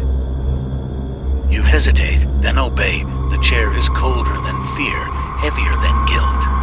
It binds without rope ... in your lap, a book bound in skin. Yours, it opens. Your hands do not move. But the pages turn. You are being read. The children watch from the margins now. Eyes wide, mouths ink-stained. They are learning you again. They do not forgive, but they remember. A voice crawls into your ear. It is the voice of the mirror dagger. I forgive you, it lies, then adds, but I remember harder. The draft of you begins to hum. The walls pulse with glyphs. Bones twitch on the shelves. Somewhere, a page tears itself in half-and screams. Then silence, not absence of sound. Just the sound becoming aware of you. That's worse, you rise. Not of your own accord. The book in your lap fuses to your chest. Another chapter added, another sin inked. Another betrayal categorized. You are no longer merely the archivist. You are a case study. Section 14 closes with a final annotation, scribbled on your palm. All betrayals begin with good intentions. Especially yours. The bones whisper again. Not just names this time, questions. Why did you turn left when the child cried right? Why did the ink on your tongue taste like home? Why does the book still bleed when you close it? You do not answer. You cannot. The archive listens. You walk, the walk is generous. The floor here moves with you, wood grain and coiling like a centipede.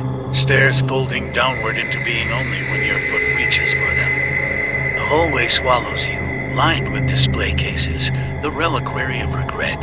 Each case is backlit with something that burns without fire.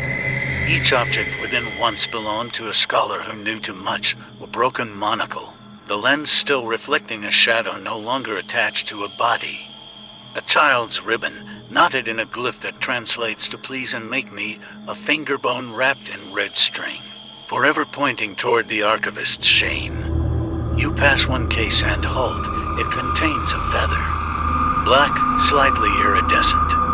Trembling as if recently plucked, a plaque reads, Quill of the First Oathbreaker, used to write the name that bled the archive open. The air is colder here. Your breath fogs and takes shape. Letters form in it, your breath trying to warn you, but you exhale too quickly. The message dies mid-sentence. The corridor does not end. It simply folds around you until the walls turn soft and pulpy, like the inside of a mouth. You are now in the oral codex, where stories aren't written, but whispered into existence. You feel them brushing past you, tongues made of air, stories longing to be told but gagged by fear. They lick your ears with questions. Do you still remember your first silence? Who taught you to lie by omission? How many truths did you bury beneath the children's lullabies? You don't answer. The walls don't need your voice, they already have it. They borrowed it the last time you screamed. You press forward, each step feels like it costs a memory. Your brother's laugh, your mentor's dying breath. The taste of rain before the sky turned to vellum, gone. In exchange, the floor rewards you, a spiral staircase unfurls, leading down into the codicil chamber. This is where new addendums to the archive are born. They're not written, they are grown. You pass vats of amber liquid, each containing a fetus-shaped idea. Some have mouths, others have eyes in impossible places. They twitch as you pass, and one word bubbles to the top of the nearest vat. Redacted, you realize they know you're here to add a chapter. Your sin must be processed, your guilt transcribed. Your betrayal footnoted and filed, but first, a sacrifice. A being waits at the center of the chamber, wrapped in chains made of braided metaphors. Its head is a cage, inside, a crow with no beak. It opens its wings and shrieks without sound. Your bones itch. A scroll floats before it, your confession, and written, hungry. A quill hovers nearby, not the feather from earlier. This one is made from your own phalanx. You never noticed it missing. The archivist being speaks directly into your spine. You must gift the archive your betrayal. It thrives on regret more than ink. You hesitate. You glance back at the vats, the whispers in the walls, the ghosts in the bones. They watch. You dip the quill. Begin writing. You write your name, then the child's. Then the lie you told them, then the reason why. It starts simple, but the quill pulls more than ink. It bleeds language from your marrow. Words you didn't know you remembered, phrases from the mirror dagger's whisper, verses from the black psalm of Vorther. You write. I led them down the corridor of soft steps. I told them it was a game. I fed them to the index. I watched as the footnotes peeled their smile. I didn't stop. I didn't stop. I didn't stop. The scroll eats the words. With every line, the archivist being grows brighter chains burning away. It stands, approaches, places its cage head gently on your shoulder. The crow inside stares into your eye and says, for the first time, we forgive you then. But only on footnote 13. You don't know what that means, but you will. They step aside. A door appears in the wall of the chamber. Plain wood carved with the word echolalia, the repetition of things once heard. It opens beyond darkness, flickering, and the laughter of children, but this time they're laughing at you. The crow taps once on the cage. The door creaks wider, a final whisper from the archivist being. Confession does not absolve you, it catalogs you. You step through, and feel something begin reading you from the inside out. A warmth where your spine used to be, a sentence forming. The door shuts behind you with the sound of your own voice closing a book. You are now part of the codex. The children turn the page and smile. It is always darker after the confession. The children's laughter fades, not because they leave, but because they settle. They crawl into the margins again. You can feel them pressed against your ribs, listening, waiting for you to speak the next line. You are not in control of the story anymore.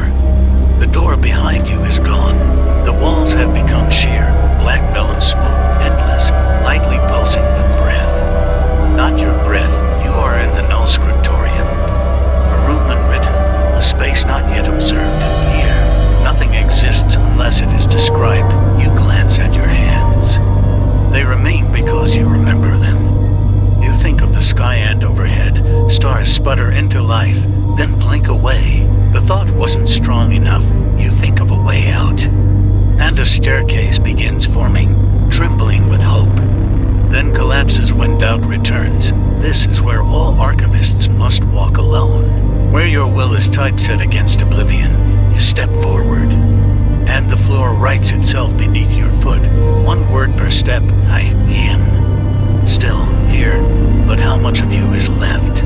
You catch your reflection in the darkest mirror being shaped like a person. Eyes hollow, mouth a typewriter ribbon, twitching with unspoken phrases. Your spine itches, footnote 13, the one the crow mentioned. You check your back.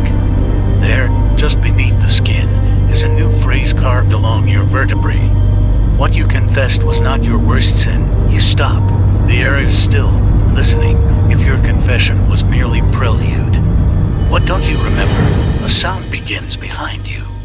Dripping, a page torn very slowly, the scent of copper. You turn and see the red indexer approaching. It wears no face, only a mask made of shredded manuscripts. Its fingers are ink-stained bones. In its right hand, it holds a quill dipped not in ink, but in blood that never dries. It writes you as it walks. And with every stroke, your limbs tremble. Your thoughts are right. It's writing you wrong. This is what the archive sends to correct anomalies, to redact aberrations. You are now a footnote out of place, and it's here to file you properly. You run, the floor struggles to keep up, scrawling terrain before your steps, hills, bridges, shadows of doors you've never walked through. The red indexer follows, never rushing, only writing faster. Your breath becomes ellipses, your hands, parentheses, your mouth, the hyphen stretched thin. Then you remember something, not a memory, a word. One the child taught you before you betrayed them. A safety spell disguised as nonsense. You speak it. Glithrin, some knocked Eskimari, and for a moment, the indexer stops. The mask flickers. You see a glimpse beneath it, and you scream. Not from horror, from recognition. It was you, or what you were becoming, or what the archive tried to overwrite you into. The red indexer is the archivist who never stopped complying. You feel the contradiction burn in your chest. The scroll fused to your heart begins unraveling faster and faster, pages tearing out of your ribs like rings made of regret. The darkness tears, and you fall, not down, but between. You land on a floor made of tight bars and teeth. Around you, the witnesses. Not human, not even linguistic, just eyes, dozens, hundreds, floating in script, blinking in sequence, waiting for you to declare your truest betrayal. Not the child, not the silence, but the moment you believed the archive needed to be obeyed. A voice speaks, the one you silenced long ago. The child's soft, still curious, still kind. Why did you think the book mattered more than the story? You don't answer. Because you know now it didn't. The archive doesn't preserve truth. It feeds on it, twists it, recategorizes it. And you've been its favorite scribe. The eyes blink, once dot, then vanish. A final page lands before you. Empty, waiting, it says, write your last chapter. You hold your hand over it, trembling. Ink wells at your fingertips. Not because you choose to write, but because the story is not done with you. Not yet, the page bleeds before your touch. Ink thick, black, and disturbingly warm coats your fingers the moment you set them down. The blank parchment writhes like a living tongue, hungry for confession. You hesitate, not out of fear. No, by now. Fear has become a familiar cloak. You hesitate because you remember that writing is binding. And whatever you inscribe here will become true, even if it never was, especially if it never was. The rune is no longer a rune, it is a declaration. The null scriptorium was an absence of this. This is Thorup, the archive's ossuary of unapproved truths. A place where thoughts grow teeth and rebel. The quill rises from the floor. It does not float, it selects you. Into your hand it sinks, not a grip, but a graft. Your veins reroute into its shaft. Your pulse becomes its ink reservoir. You are no longer writing, you are being written through. Around you, fragments of discarded tales flicker like shattered mirrors. A queen who ruled time, but never her own heart. A saint who dismembered his god to feed a starving village. A child who whispered the true name of silence and was never heard again. You see yourself among them, repeated and recursed. In every version, you betray someone, usually the child. always yourself, but now you have a choice. You place the quill to the page. You begin not with I, but with they, a subtle rebellion, a refusal to center yourself. They played with bones that whispered their names, and the archive shudders.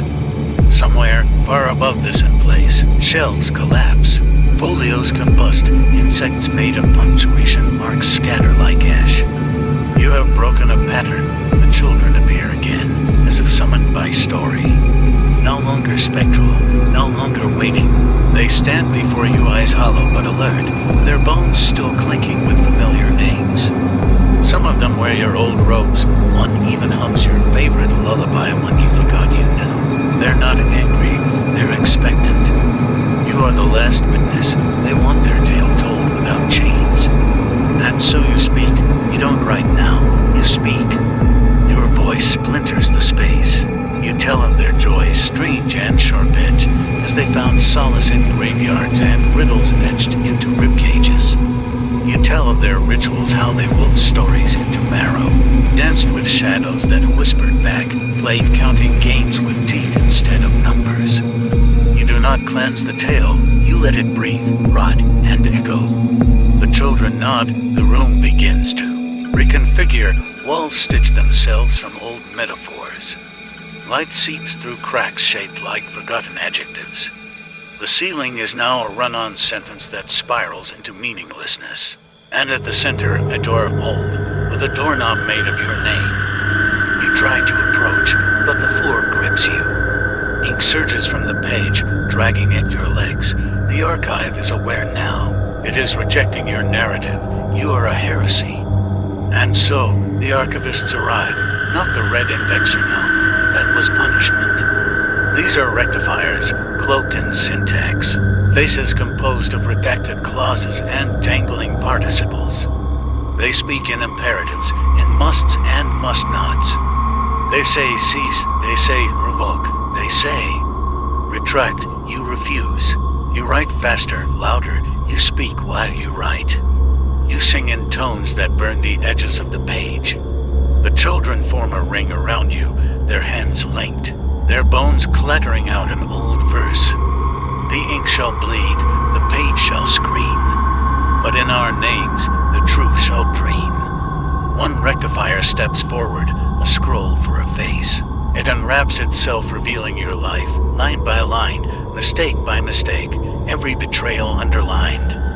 Every compromise footnoted, it ends with a question. What makes your version worth preserving? You whisper, because it was theirs, not mine. The door opens, not into light, not into freedom, but into something worse. A blank page, viewer, hungry, waiting, no story has touched it yet. It is more terrifying than any cell. Because here, you must begin again with nothing but the lessons burned into your flesh. The children enter first. One turns, looks at you, and says, "This time, don't let them name us." Then they vanish. You step through. The page closes behind you. The archivists do not follow. You are no longer within the archive. You are outside its margins.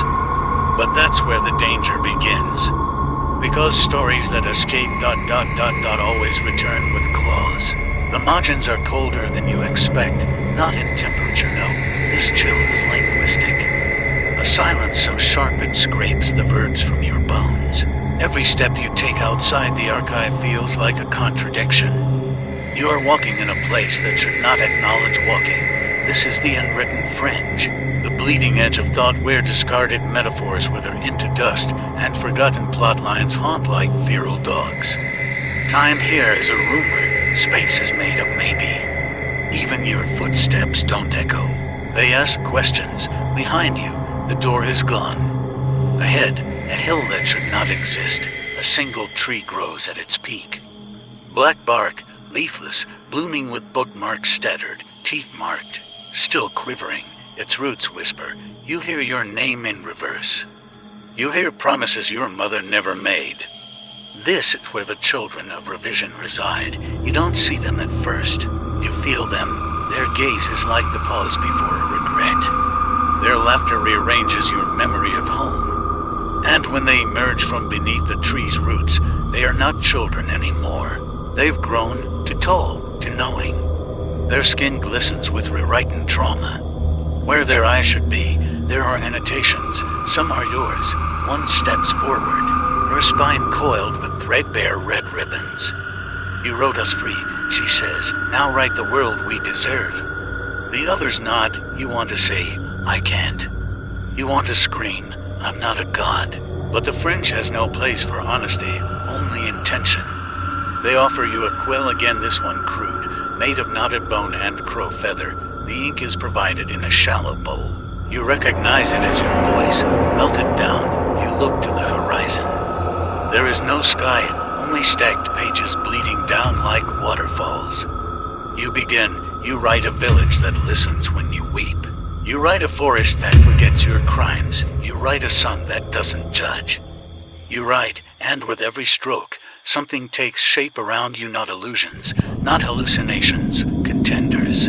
These are not the children you knew, nor the archivists who bound you. These are fragments from other archives, ones not yet accessed, but already curious. They slip in. A jester with a stitched smile and a crown of footnotes. A knight who bleeds only when remembered. A librarian with no face, only citations. A chorus of infants wrapped in index cards. Each wants a place in your new world. Each brings a price, and one by one, they offer it. The jester offers you laughter that can rewrite pain. The knight offers loyalty without conscience. The librarian offers silence that can unmake truth. The infants swell. They offer only hunger. The children watch, patient. You know a bargain when you hear one. You know, too, that there are no safe edits. Only costs hidden in the footnotes. Still, you choose. You let the jester in because humor is a scalpel, and you need to carve the old world out. The jester bows low. Its smile widens until it splits into ellipses. I'll keep it light, it whispers. Until it breaks, the children laugh. It sounds like grief being taught to dance. You write more. You write a lake that reflects true self. You write a language that cannot lie. You write shadows that do not follow, but lead. It begins to take. The fringe grows smaller. Reality. That stubborn parasite inches back toward you, but then the children vanish. All but one, the ribbon girl, remains. She looks around, puzzled. Why do I still hurt? She asks. You rewrote the world. You don't answer. Because you know the truth. You rewrote the setting. Not the story, not her. She is still carrying the old draft. The one with all the suffering. The one with your name inked across her ribs. The jester chimes in. Fixing the world's easy. Fixing people move. Union job. You sit down. For the first time, you truly rest. The tree behind you wilts. Its roots curl inward, as if in shame. The bookmarks fall, one by one, flapping away into the unseen. The ribbon girl walks away. You let her, and in that moment, the air thickens. Something vast approaches. Not a beast, not a god, but a reader. You feel it, eyes beyond the world. Hands turning your every act into symbol. It watches, it judges, and then it bookmarks you. The archive weeps in echoes now. Not for grief, not for memory, for recognition. It knows what you've done, how you bent the fringe into form, how you offered it a jester's grin instead of repentance. And so the margins begin to bleed inward, a red tide along the footnotes. A quiet unbinding between the index and the screen. You walk. You walk because pausing would admit you've seen what waits behind the shelves. And you're not ready for that, not yet. No one is ready for the erotic choir, but their humming has started, soft, childlike, hungry, each voice a revision, each breath a redaction. They live in the fourth shelf, where books are shelved spine first to prevent eye contact, and the ladders lean just slightly toward madness.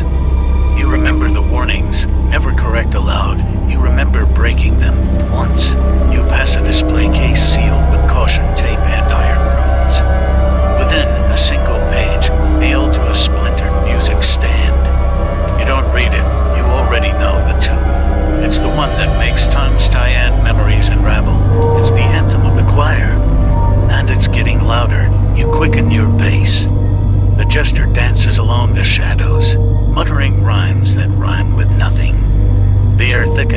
Not like fog, but like expectation. The lights flicker in sync with your regrets. And then, the doorway, no sign above it, no plaque. Just a splintered frame and a breath of candle, warm air wafting out like incense at a funeral. You step inside. The choir is waiting. They do not look up.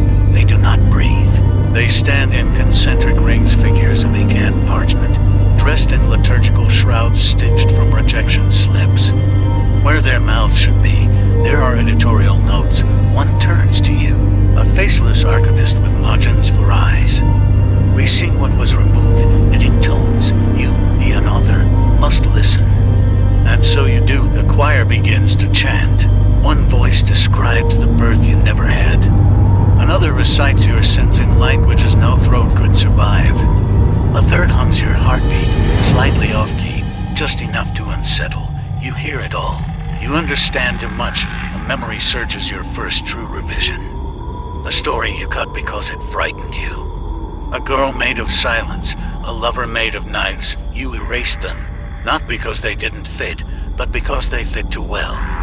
They knew you. The choir raises them. They step out from the center. They are as you left them, half drawn, fully aware. She smiles.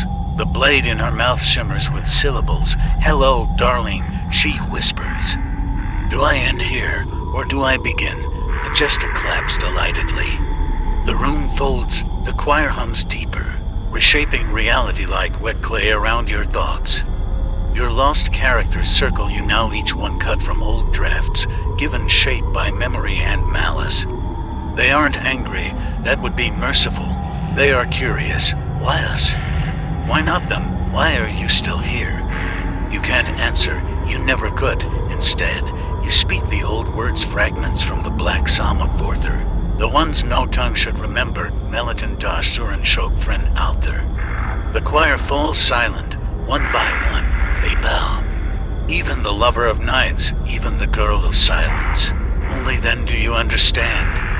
You are no longer an author. You are a compendium. Written upon, revised, open to all margins.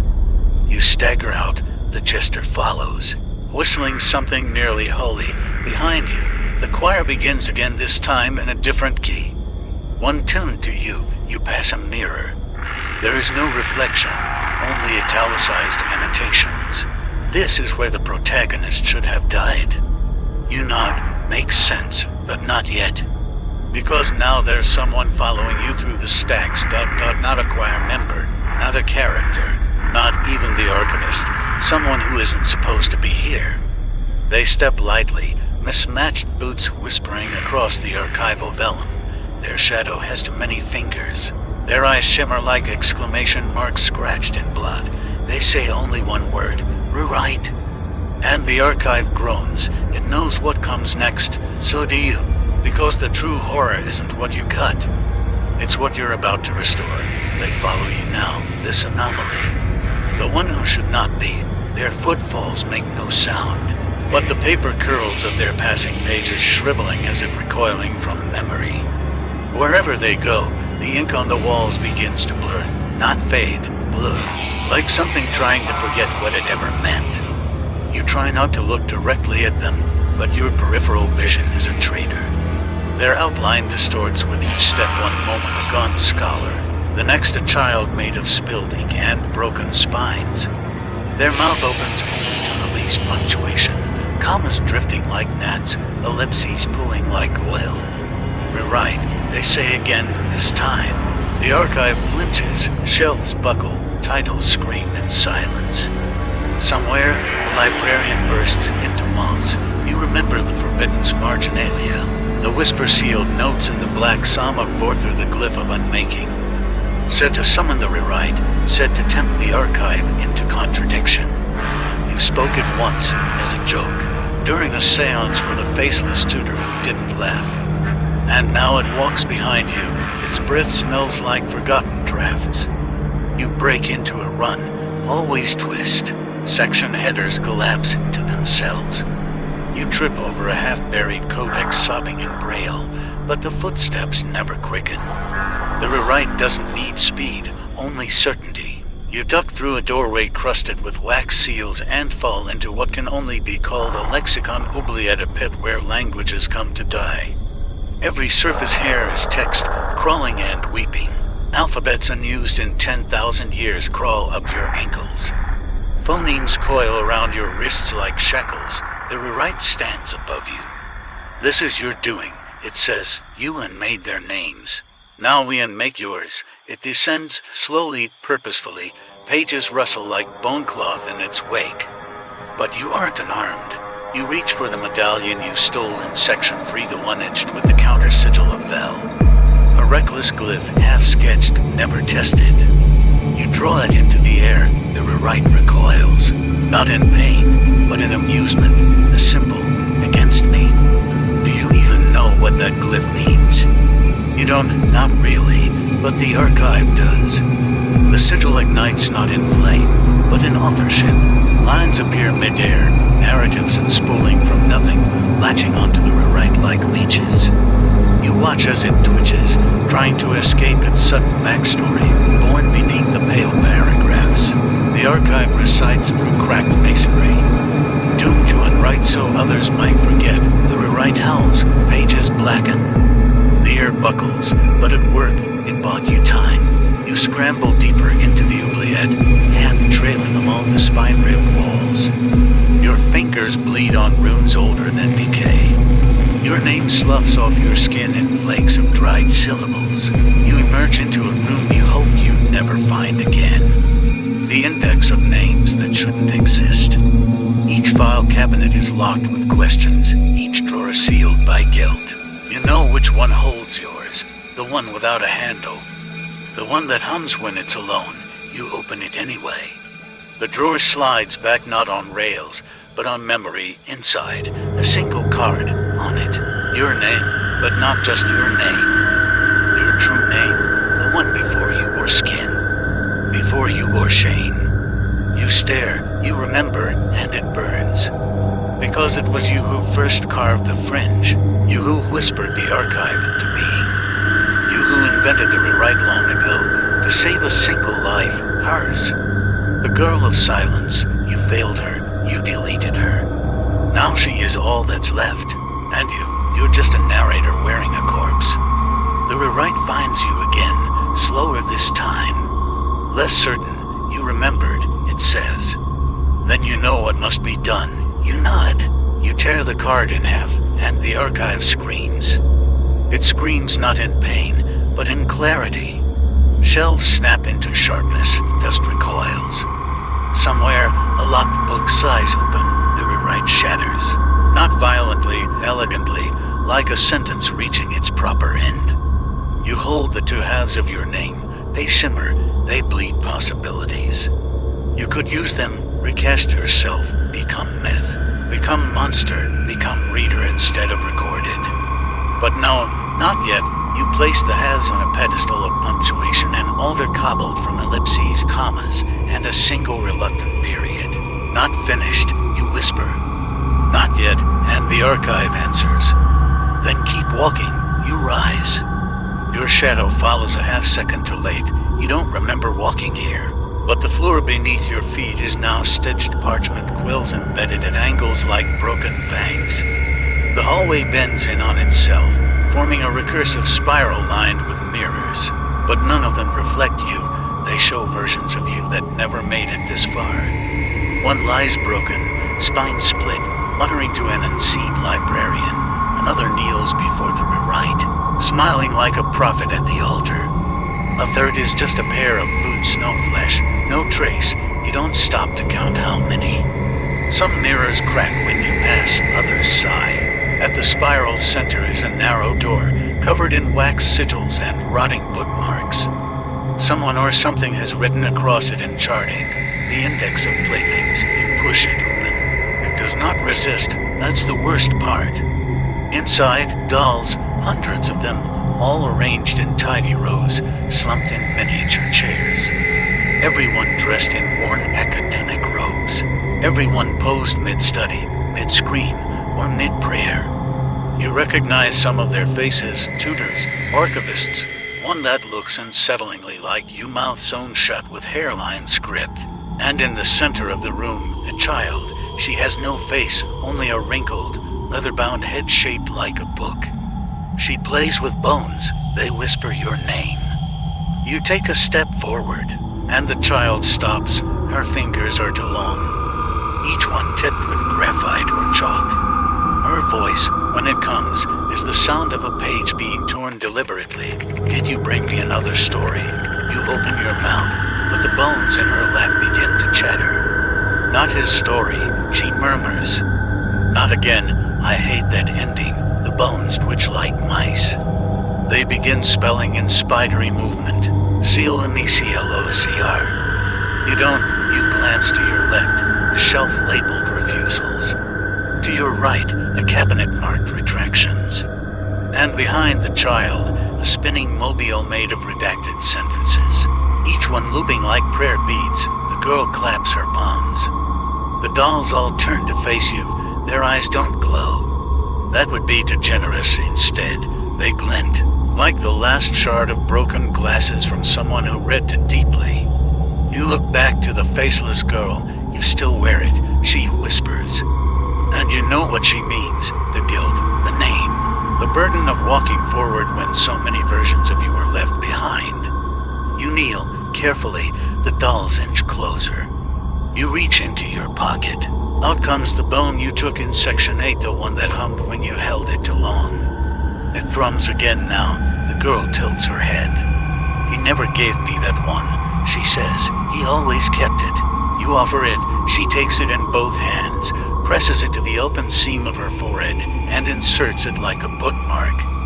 The air changes. The dolls freeze. The room holds its breath. Then, like a pop from a blistered dream, the girl dissolves, bones clattering to the floor, ink running in place of tears. Where she sat, a scroll. You unfurl it. It's blank, until your blood hits the page. Then it reads. The one who walked past mirrors. The one who refused endings. The one who gave instead of took. It's a title. Yours. You aren't sure if it's better than the last one. But it fits. You rise, scroll in hand. The dolls don't move. You leave the index of playthings back into the spiral, back into the archive's bowels, but the spiral is no longer mirror-lined. It is ribbed in the throat, perhaps. Swallowing you forward, the scroll pulses. You know it is the only thing now keeping the archive from resetting your path. You hold it like a relic, like a torch, like a sin. Ahead, the sound of weeping chalk. The walls are being erased. You arrive at a chamber where a single librarian, long dead, body rigid with dried ink, scribbles in a language you don't recognize. His quill is made from hair. His eyes are replaced with quotation marks. The scroll in your hand warms ... and speaks. He's not writing. He's remembering. You nod. You step forward. The librarian does not flinch. He holds out a hand, asking for your title. You give him the scroll. He holds it to his chest like a parent finding their lost child. Then he melts ... ink, bone, dust, and memory, all gone. In his place, a key, simple, made of punctuation and bone, heavy as an oath. A door appears where there was none. On it, the inscription. You are nearly written. You take the key, and you turn it. The door creaks not like wood, not like iron. It creaks like a throat long silent, cracking open just wide enough for a secret to squeeze through. You step inside. It closes behind you with a wet finality. This room is different. No shelves, no scrolls, no bones. Just a great black lectern taller than a man, shaped like a broken spine resting on a circle of salt and candle wax. Above it, chandeliers made of finger bones, gently swaying, though there's no wind, and resting upon the lectern, a book. Not just any book, the rewrite, the object that has devoured every life, every version of you reflected in those cracked mirrors. The tone the archive has been whispering toward, coaxing you forward one breath at a time. The cover is stitched from 100 skins flayed, overlapping, each one tattooed in languages you half remember from dreams. It smells like a nursery and a battlefield. You approach. The candles extinguish themselves. The salt ring begins to hum, pulsing like a heartbeat. A whisper threads its way from the darkness behind you. Careful, every word in there is alive. You don't turn, you don't need to. That voice is your own, or rather, one of you. A version left behind somewhere, maybe the one from the fourth mirror, the one that lost both hands in the chamber of corrections. He doesn't move, he's not real, just an echo. But the book is real, and it's awake. When you touch the cover, the stitched skins tense. The book opens with a hiss, pages fluttering as if gasping for breath. The first page is blank ... then, without ink, without motion, it begins to write. Section 1, hey guys, tonight you recoil, you never said that. Not here, not aloud, but the book knows. It writes in real time, and before real time. It writes you flip forward. The pages ripple faster than your eyes can follow, but you catch glimpses, moments that haven't happened yet, endings not yet earned. Names you've never spoken aloud. One page shows you weeping. One shows you with no eyes, still reading. One just says, this is the version that burned. You slam the book shut. It doesn't close, instead, it stares. A voice not yours this time, but close emerges from its spine. You don't get to stop, not now, not ever. You look around the chamber. There's only one other object in the room now. A chair, old, leathered, covered in restraints. You know, with a gut-deep certainty, that you're expected to sit.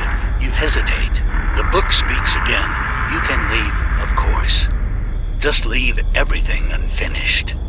The archive loves loose ends. You sit.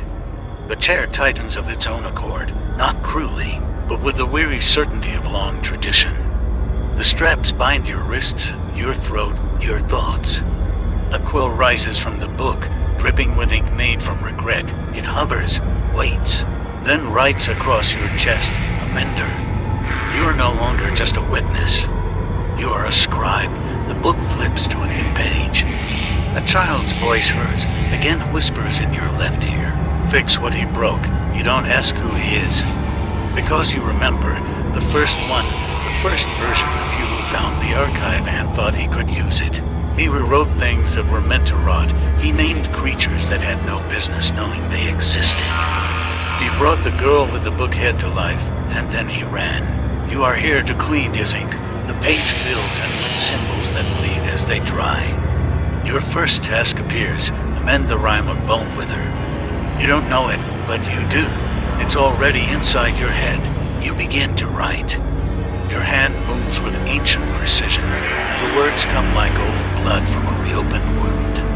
Under moon's wane, in Marrow's cry, the Bone Wither sings where the buried die. The page accepts it. You feel a distant scream die mid-note. Another line of correction appears. Expunge the name of the Watcher in cell X. You swallow. The Watcher never blinked, never needed to. You write the glyph of forgetting. It burns your tongue though you wrote with ink. More tasks come. Erase the corridor that eats memories. Rebind the weeping statues to silence. Seal the handprint on the moon's mirror, each command. An unmaking of the mistake you never made but were always meant to fix, and as you write, the archive shifts. Behind the walls, something large and bound begins to struggle. You keep writing, because if you stop, it writes you instead. After an hour, or a year, or a lifetime, the ink begins to fade. The book closes, the chair releases you. You fall to your knees, retching. But the floor catches you gently, a voice, not the girl's, not your own, but older than both. You have passed the test of repair. You look up, the lectern is gone, the room has inverted. Now the walls are sky, and the floor is paper, and you are standing atop a version of the archive before it was broken. You are being given a glimpse of what was. It is serene, ordered, unhaunted, but only for a second. Then it shatters, leaving you alone with the book again this time, closed and bound with wax. A new phrase etched across its cover, property of the archivist. Do not amend, it was a trap. You were never here to repair, you were here to replace. The straps twitch behind you. The chair waits again. The chair groans as it reshapes itself, its restraints slithering like tame serpents, licking the floor with buckled tongues. Patient, you don't sit, not yet, because the book now begins to pulse. Not visually, not physically, it pulses inside your teeth. A dull throb behind the eyes, like pressure before a nosebleed. Something inside wants out, and not through ink. Through you, your fingertips twitch. The nails are blackening, not rot, not dirt, but script. The ink is inside you now, veins like syllables, bone like punctuation. You step back, the chamber rearranges. The black lectern vanishes into a whisper. The walls bow outward as if they've been listening, pretending to be walls this whole time. A corridor opens, wet and breathing. You don't choose to walk through it, you're invited forward. Behind you, the book follows, not carried, not floating, but dragged by its own will. Scuttling after you like a patient crab of leather and prophecy, you emerge into a gallery. Along one, dozens of portraits, none framed, all flayed. Their faces are stretched across panels like drying parchment. You don't recognize them at first, but then the eyes twitch. Some of them follow your movement. One weeps. They are all every single one versions of you. The archivist, the interloper, the babbler, the one who ran, the one who burned. You reach the end of the gallery. There's one empty space, a hook. A damp rectangle, the plaque reads. The one who finished the tale, you understand now. Every archivist before you, each one who wandered these corridors thinking they could catalog madness, chronicle horror, they all ended here. Not killed, kept, not erased, exhibited.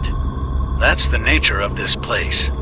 Every story, no matter how forbidden, wants to be read, and when it is, it wants to have a reader, a permanent one. So it builds galleries of you, of all of yous, and the book you drag behind you. It's not finished with its casting yet. You back away from the plaque. A wind moans through the corridor, not air, but breath. Old breath, the kind that comes from mouths that no longer have faces. And now ahead, a stairwell unfurls, downward, always downward. You descend. The stairs narrow until they aren't stairs, but vertebrae. Each step pops slightly under your weight. The light shifts, becomes greenish, bruised, like pond water under a moon. At the bottom, a door, it breathes with anticipation. You push, inside is a study, a proper one. A writing desk made of coffin wood, a mirror turned to face the wall, a lantern filled with glowing teeth. A single chair facing the only window in the archive, one that looks out onto nothing. A black so complete you begin to hear your own name unraveling inside it. You sit, you must. The book slams itself on the desk. It opens not on the first page, not on the last, but on the middle. The words are already there. They flicker, they change. They argue with one another. Entire paragraphs fade and reappear with different phrasing, different glyphs. Some sentences fight themselves, rewriting mid-word. This is not a book, it's a hive. You find a quill in your hand. You don't know where it came from. It's made of a rib and tipped with an eye. You begin to write. The page goes still. Your words are accepted. And now, the archive tells you the rules. You will record everything that happens here. You will not interpret. The archive does not require your opinion. You will correct the lies of previous archivists, but only when prompted. You may never refer to yourself in the first person. You will continue until your blood runs dry or your thoughts repeat, whichever comes first. The page glows, then darkens. And a new name appears, Scribe 23 initiated. You feel it in your spine, something replacing a part of you. A gentle subtraction, as though your dreams have been leased to someone else. The door vanishes, the room seals. You are now a page within the archive. Not metaphorically, not symbolically, literally. You notice the ink beneath your skin begin to pulse in rhythm with the page, somewhere behind the wall. A child's laughter, hers again, peals like broken bells.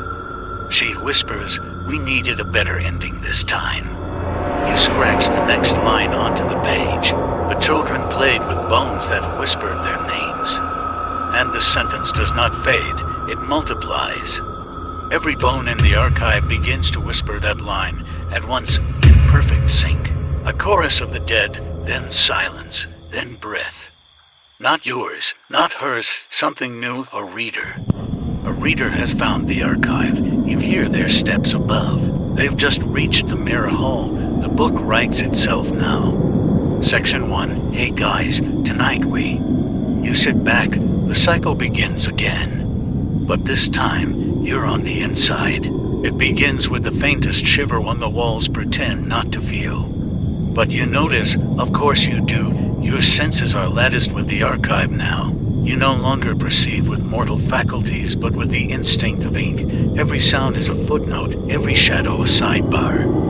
A presence is coming, no returning, footsteps above, muffled at first. The tread of someone tentative, someone trying not to disturb the dust too loudly. It's adorable, they're already part of it. You smile, or you think you do. It's difficult now to remember where your mouth ends and the parchment begins. From the window, the darkness pulses. Not lightless, no light averse, a black that doesn't absorb, but repels awareness, the kind of dark that knows your name and forgets it deliberately, like an insult. You wait, the air tastes of thistle and rain-damp paper. Then a low, dragging noise. It takes you several long seconds to realize it's not coming from the corridor. It's behind you, in the wall. The portrait room you passed earlier is shifting, slowly at first, as if it, too, has decided to turn the page. You rise. You don't need to walk. The room bends around your decision, reshapes the corridor toward you. The book follows, still leashed to your wrist by threads of hair and habit. The gallery again, but now a new addition. The empty hook filled, and it's not just you hanging there. It's you from 10 seconds ago. Expression fixed in thought, hand still mid-motion. Caught perfectly in the act of believing you had agency. A plaque beneath it now glimmers, and finished. The one who, it flickers. It hesitates. The archive isn't sure what you are anymore. Good, the portraits stir. A few blink. One snarls quietly. The faces don't quite match you anymore. They're warping, mouths lengthen. Eyes slide too far apart. Expressions become grotesque interpretations of your emotions like children drawing from memory. And from somewhere deep behind the paneling, a heartbeat. The archive is nervous. It doesn't like uncertainty. You step forward. The frames splinter behind you, one by one, as though in slow applause. A new corridor appears. It hums, not sound, not even vibration. It's the hum of intent. You enter. Along this passage, symbols line the floor glowing slightly, as if they remember their original purposes. Not glyphs, not sigils, sentences. Trapped in looped syntax, chasing their own grammar like Ouroboros tongues. And in the center of the hall, the cradle. You've heard of it before, never seen it. You have. It's older than the archive, older than the language the archive replaced. It's made of bone but not arranged like ribs. No, the bone flows. Like melted ivory shaped into curves, organic. Beautiful, hideous, inside, a fetus. Not human, not human. You step closer, and the air folds around your shoulders like an unwanted embrace.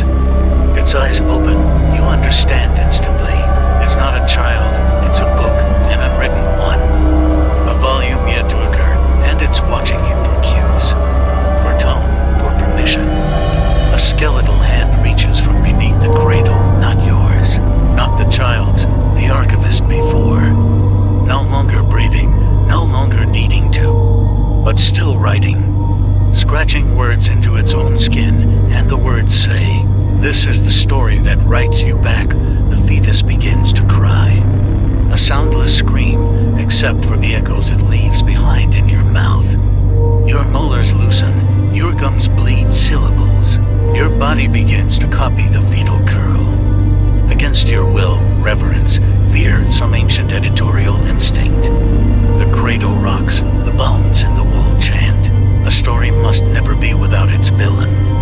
And The fetus points at you. You shake your head. You plead silently, no words now, only desperation. But the archive knows. It always knew. The hero died 3 chapters ago. You're what's left. You try to flee, but the corridor has no exit anymore. Only mirrors, and every reflection smiles. Different smiles, one mocking, one knowing, one screaming, one apologetic. They all look like you. The fetus is gone, the cradle is closed. And on the side of the cradle, this volume reserved. Reserved for what? You turn, suddenly aware of a sound outside the archive. Typing, soft mouse clicks, streaming noise. The reader, they're there, you can hear them. They've begun reading section 1. You scream, but only in parentheses. The archive seals it ... Too late, the loop has begun again. And you're no longer on the outside of the story. You're its theme, a sentence. Whispered by the mirror, you were the villain all along. You just read slowly to notice you are still, but not silent. Not anymore. You hum. No tune, no melody. Just a vibration your body can't hold in, as though your ribs have begun to resonate with some varied refrain from the cradle. One note, infinite variations. It follows you now, this pulse of self-awareness, like your blood has become a footnote that refuses to be ignored. The archive is listening, and so are the children. They return when the song begins. You hear them first giggling like water circling a drain, little feet pattering on old stone with impossible echoes. The corridor fills with warmth, not comfort, not light, just presence, and then a single voice from behind your ear, then as breath. We missed our turn. You turn too fast, dizzying the walls. They buckle, disoriented. Your gaze pierces through a veil you hadn't known existed. And there they are, 12 children, always 12. Their faces are like reflections glimpsed through soot, similar, but wrong. Their clothes are stitched from silence. Their hair weaves through itself like knotted smoke, and in each of their hands a bone. One holds a jawbone, traced with runes. Another has a femur, notched like a tally. The smallest cradles a vertebra like a doll, whispering secrets into its cracked ear. You recognize some of these bones. You remember losing them. And yet, you're still standing. A boy with an absence for a face approaches. He opens his palm. Your name is written there in ash. But not just your real name, your true one. The one you gave up when you opened the first book. The one you forgot beneath the ink. He closes his hand. The ash scatters. You try to speak, only vowels escape. The girl with the finger bone smiles. She offers one to you, expectant. You do not ask whose it was. Instead, you accept. The finger bone slips into your palm and fuses to your own, just one more knuckle in the wrong place. Your hand curls into a question mark. The children cheer. The walls respond. A door unfolds in front of you, not opens, unfolds, like a concept being diagrammed. Through it, a lecture hall desk shaped from pulp, inkwells filled with tears. Blackboards alive with writhing diagrams that correct themselves when looked at too long. At the podium, the scholar without a name. She has always been there, even before the archive.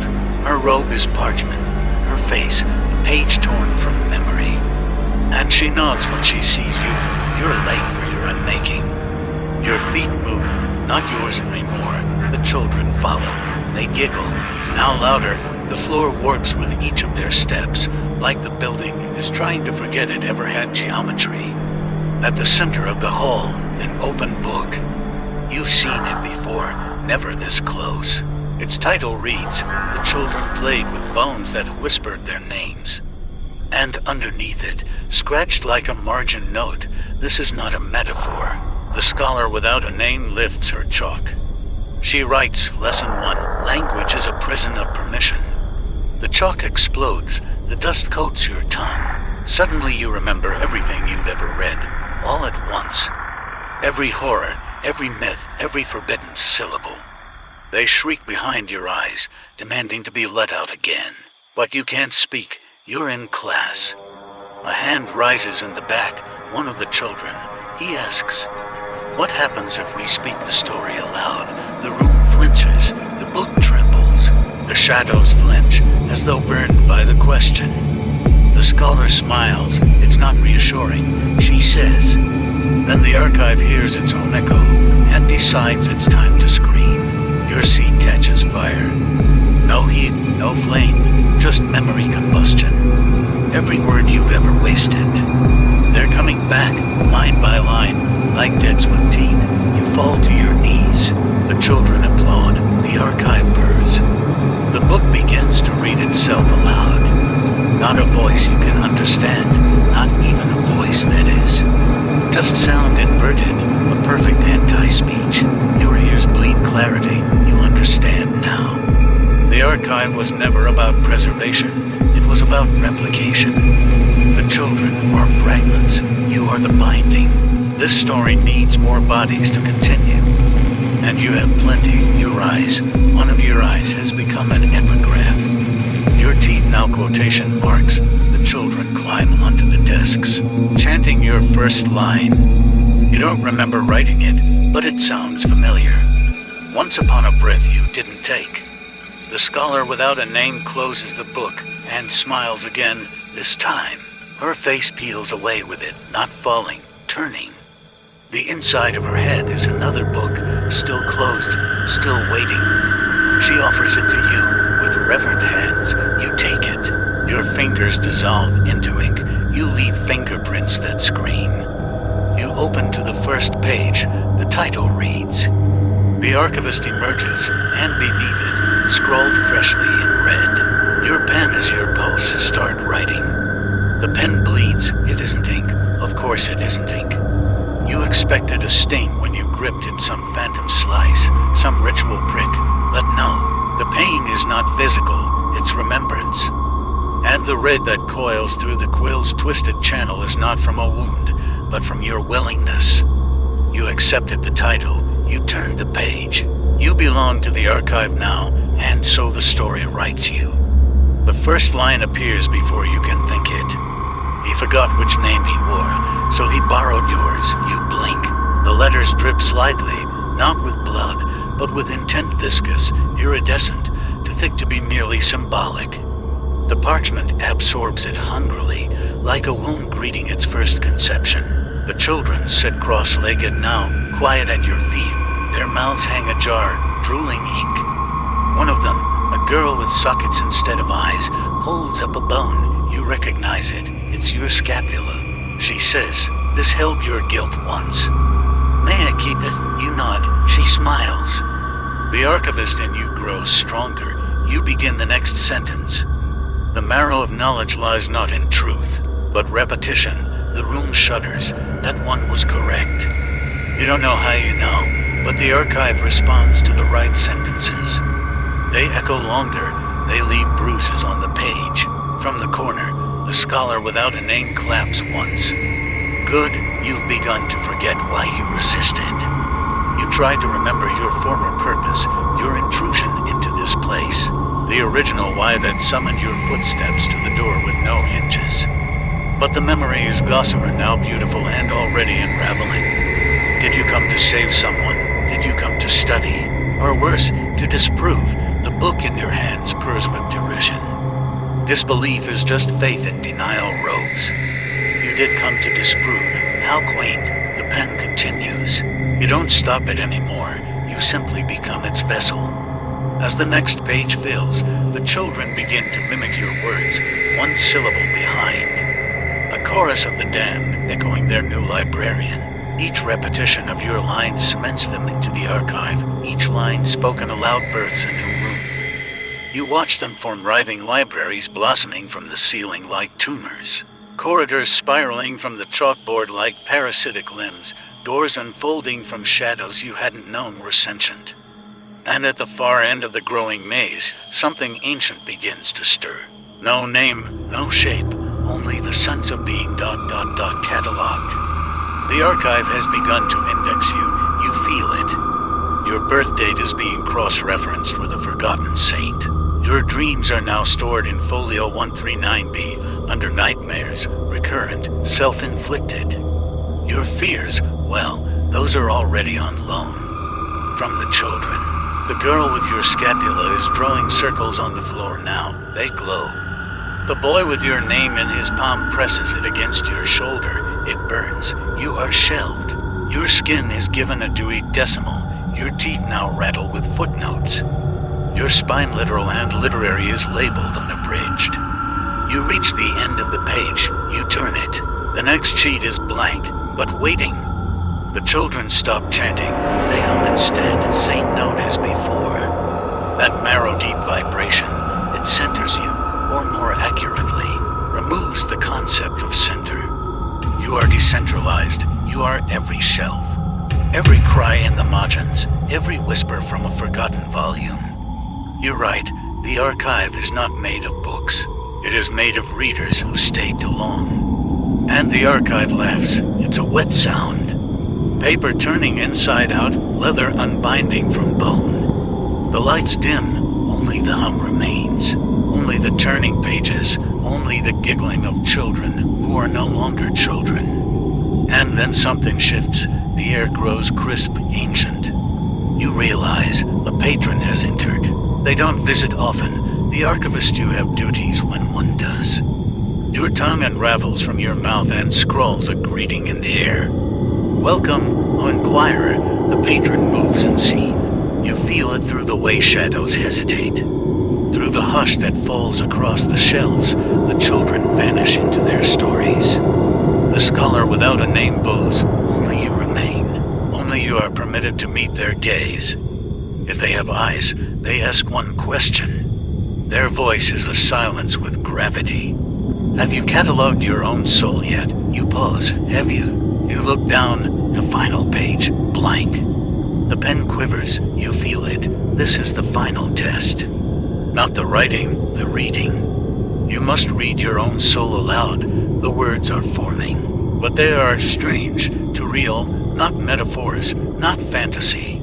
You see yourself reflected in each line. Shame, desire, cowardice, small kindnesses, lies told gently, truths left unsaid. All of it, your entire being, dissected into chapter headings. You begin to read. Your voice is not your own. It is raw parchment and coal dust and mourning doves. The archive sighs with contentment. The patron nods once and vanishes. The children reappear. The girl returns your scapula. Your shoulder droops without it. You smile, and your mouth fills with footnotes. The scholar without a name approaches and closes the book. That will do, archivist, for now. She hands you a new volume, empty, titled Volume 2. The ink remembers the hand. Your pen is still bleeding. You nod. You are ready. You are home. You wake, but not from sleep. There is no bed beneath you, only parchment. It crinkles beneath your shifting weight, whispering your name in a dozen dialects, each one more wrong than the last. You are lying atop the catalog of living errors, and your name is being added in real time. You try to sit, but the paper clings like cobwebs soaked in honey. ... above you. The sky is missing. Not black, not void, just ... omitted. A forgotten space where stars once flickered but now decline the invitation. This is the atrium of unwritten apologies. You're told it's just one floor up from regret. You stand. The floor shivers in approval. You are not alone here. Figures drift between the towering racks of suspended scrolls, their heads tipped, their feet hovering. They hum with absence. These are the editors, those who once questioned the archive and paid by becoming its custodians. One turns toward you, no face, just a series of quotation marks carved into blank flesh. You'll be needing this. It hands you a lantern. Not one that glows, one that sighs. ... Each breath it takes is from someone else's lungs. Each exhale fills the room with half-remembered lullabies. You recognize one from your childhood. The one your mother sang before she vanished. You grip the lantern tighter. The quotation-marked editor floats away. You begin to walk. Your bare feet press into the script-laden floor, each step obscuring someone else's confession. The floor writhes, resisting erasure. The lantern sighs louder. Eventually, the hallway narrows into a fissure of shell spines so tightly pressed together, they groan with mutual contempt. Here lies the index of erased places, towns swallowed by time, languages that mispronounced themselves into extinction. Doorways that led somewhere else. You pass a case labeled Harrowgrave. It pulses, you freeze, a voice, small and bone-thin, calls from within the shelf. You've been here before, don't pretend otherwise. Your mouth opens in automatic denial. But it's true, you recognize the grain in the wood, the way the torches burn just a bit backward. The floor creaks in that one part the way it always did when you hid from the headmaster. You see the chalk lines, now faint, but definitely yours, from when you tried to summon a name you'd forgotten. Your own. This is where you first died. And where the archive first accepted your apology. You walk on, the hallway curls. It does not turn in spirals, a descending logic of architecture, each step shaped like a regret, each wall thinner than memory. You arrive at the quiet chamber, a single desk, a single chair, and a mirror. Your reflection waits, but it isn't mimicking you. It leans forward, grinning. Its teeth are bookmarks. Its eyes are gaps in continuity. It opens its mouth and you hear. You are close to the sensorium. You don't ask what that is. You already know. It's where truths go to be made presentable. Where raw terror is lacquered into legend. Where facts are weighed and found too heavy for circulation. The lantern sighs again. This time, it rattles with pity. You enter the next chamber. The air is thick with redactions. Floating strips of black ink drift lazily like moths, censoring thoughts before they form. A bell chimes, but it sounds wrong, like a bell being rung by a tongue instead of a clapper. And then you see them, the three whispering indexers tall, draped in cloth stitched from reader annotations. Eyes like hourglasses turned sideways. They whisper constantly. They don't breathe.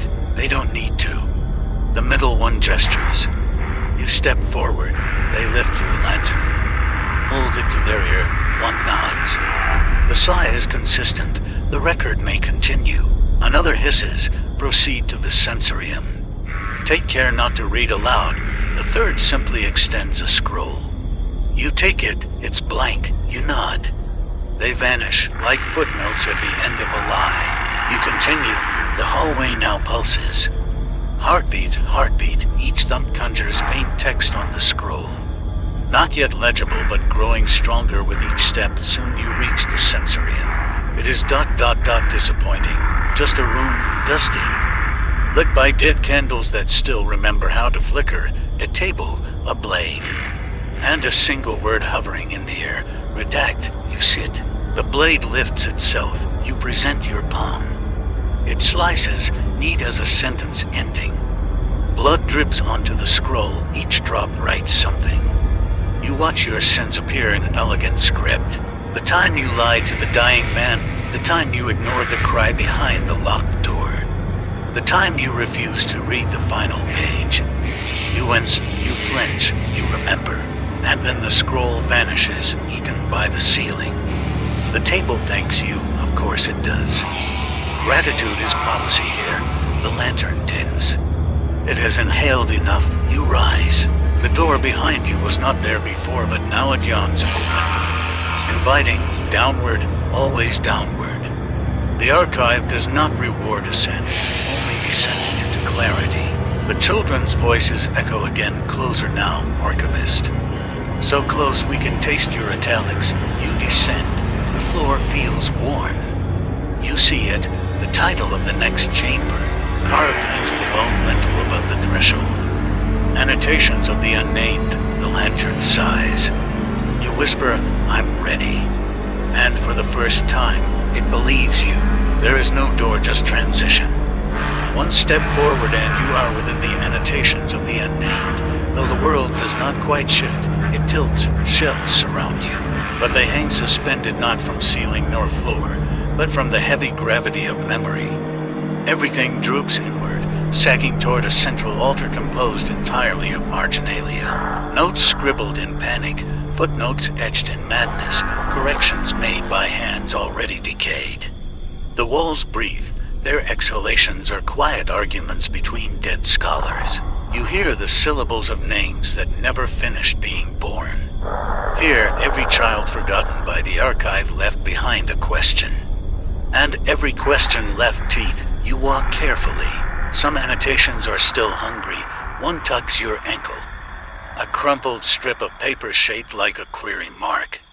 It murmurs, "Why weren't we named?" You kick it gently, not in cruelty but in pity. The lantern does not sigh now. It inhales deep, slow, deliberate, as if bracing for something that no record should ever describe. At the altar, you see the list, not scroll, not codex, not parchment, just ... a list etched into what looks like pressed skin. It bears no heading, no frame, but it knows you. One line brightens at your approach, not text, not letters, just an impression, your shape, caught mid-sentence. And next to it, the mark, citation needed. You are not complete, you've never been. The altar acknowledges this, it offers a gift, a stylus carved from the femur of an amnesiac saint. You are expected to finish your own entry. You hesitate, that's when they arrive. The unnamed children, yes, but not as you remember them. They wear book bindings as armor, scraps of vellum trail behind them like capes. Their eyes are bound in bookmark ribbons, their mouths stitched with annotation thread, yet somehow they speak. We played with bones that whispered our names. But you never listened. Now you must write us back into the archive. You nod. The stylus moves before you touch it, draws itself to your hand like iron toward guilt.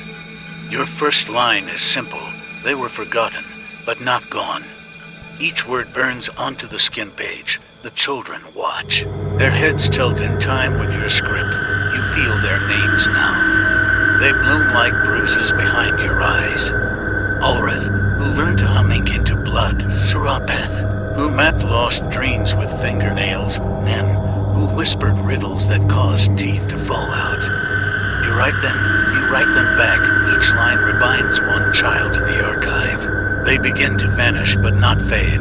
They merge with the shelves, with the walls, with the air. They become lore. As is proper, one remains, the smallest. Cloaked in blank paper, no features, no voice. You sense their need.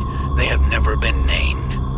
Not even once the stylus trembles. You write the final line. And the last born no name but was never empty. The child smiles.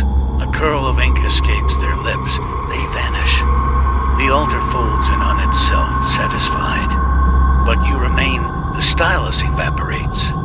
The list retracts, and the floor opens. Not suddenly. Scribe of the unnamed. Librarian of loss, author of absences. The archive is pleased, for now. At the bottom of the stairs, the chamber waits, small, square, empty. No shelves, no scrolls, only a chair, a mirror, and a voice that crackles from beneath the floorboards. Time for your footnote, archivist. You sit. The mirror shows not your reflection, but your drafts. Versions of yourself that try different endings. One weeps blood from the eyes. One smiles with too many teeth. One has no mouth, but glares with accusation. The real you, harder to locate. You lean in. The lantern sighs behind you and extinguishes. Only silence now. You reach toward the mirror. It does not shatter. It accepts your hand and pulls. You fall through your own appendix, land hard on cobblestone stitched from blurred symbols. This is the prologue pit. Every archivist ends here. To begin again, or not. One final voice greets you, familiar, yours but older, parched, smoked by time. This is the part no one reads, where the warning lives, and then, from all around. Don't look back, not here. Of course, you do, you see the children, all of them. Now part of the archive, their eyes ink. Their smiles ... annotations. They wave, you bow. And continue toward the last gate. It waits, ajar engraved with one phrase. And notes await, you pass through. The story follows, and the walls close behind. You awaken to a hallway that was not there before. That's the first truth. It coils like smoke. The second truth, you are not the same shape you were. Your skin clings too tightly around your thoughts.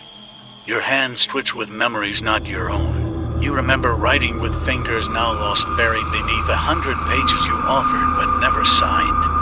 You walk, the walls ripple as if painted on stretched vellum, and the script shifts with your gaze paragraphs about you, but written before you existed. They describe your every step, even this one, even now. You try not to read, it's worse when you do. You pause beside a mural stitched from obsolete tongues. It moves. A hunting party of archivists marches across its length, blindfolded, blades drawn, tongues replaced with quills. They chase someone, a blurred silhouette smeared across the ink. You don't recognize the shape at first, until it reaches the mural's edge and steps free into the hallway, into now. You, the predator, has become the preface. You turn, behind you, a door yawns, above it, a plaque, forward. Through the door, the scent of fresh parchment, the sound of a pen sharpening itself. You do not enter, not yet. There's something else waiting ahead. The corridor ends in a staircase made entirely of dedications. Each step bears a name. Some scratched out, some incomplete, some bleeding. You climb. And with each step, the archive speaks through its bricks. The index is never honest. Footnotes lie. Bibliographies worship false idols. Only the forgotten speak truly. At the top, the final room. Circular, cathedral-like, ceilingless, exposing a night sky that is clearly painted yet shifts as if breathing. Shelves here are different, less orderly. Made from bones, roots, locks of hair, no books, only bindings. You recognize some. One was made from your childhood blanket. Another from a teacher's skull you never escaped. One most recently placed is wrapped in your own voice. You hear it, distant, narrating mistakes you haven't made yet. The center of the room houses a throne, not majestic, composed entirely of rejection slips, unread manuscripts, and finished apologies. You are expected to sit, but you don't, not yet. A figure waits in the far alcove, face obscured by editing marks, hands red with ink. They hold a single page. They approach. They hand it to you. No title, just a paragraph. You came through the archive, page by cursed page, looking for the children who whispered your name before you were born. You found them. You freed them, and in doing so, you rewrote yourself. You nod. The figure vanishes, as if erased. You fold the page. Place it in your mouth, swallow it whole. A final voice no source speaks from nowhere and everywhere. Your draft is complete. The throne collapses. The shelves ignite not fire, but revision. Words unwrite, names curl inward. And beneath your feet, the spiral opens. Not a fold this time. A shelving dot the archive files you away. Somewhere deep, someplace seldom read. And behind you, the walls whisper, well done. Good pen, return soon. And as your page turns its final line, as the ink fades to bone, as the children smile within the bindings, you understand you were always part of the story, just waiting to be written. They say no archive is ever truly complete. Yours almost was. But tonight, the final binding closes. You sit now or perhaps stand, or kneel, or exist as something weightless somewhere beneath Harrowgrave. Not in the chambers above, not among the shelves or ossuaries or screaming indexes. No, this place is deeper ... here. Time behaves poorly, pages wilt in reverse. Sound has been silenced for centuries, yet whispers echo anyway. Here, memory itself is shelved, it's cold. Not in temperature, but in sentiment, as if this space resents being found. A single lectern awaits his stone, wide, wet with dew that never drips upon it. One volume, no title. Just a stitched eye in the leather closed. You open it. The eye opens to the ink within does not behave. It arranges when unobserved. Entire paragraphs vanish if you stare too long. But you read anyway, because of course you do, because you must. It tells of the children who first played here in these hallowed, horrible stacks. It tells of their laughter giddy, then strained, and echoing long after they were gone. It speaks of their names, which they whispered into the bones they found buried behind the nursery wall. You recognize one of the names, yours. Book continues. The children were not merely visitors. They were scribes, but too young, too eager. They wrote joy into the archive and the archive recoiled. Joy has no spine, so it punished them, turned them into margins. You see them still, those margins. The places where the parchment bulges, where the bindings whimper when touched, they still whisper, they still play, sometimes with bones, sometimes with you. You close the book, you know what happens next.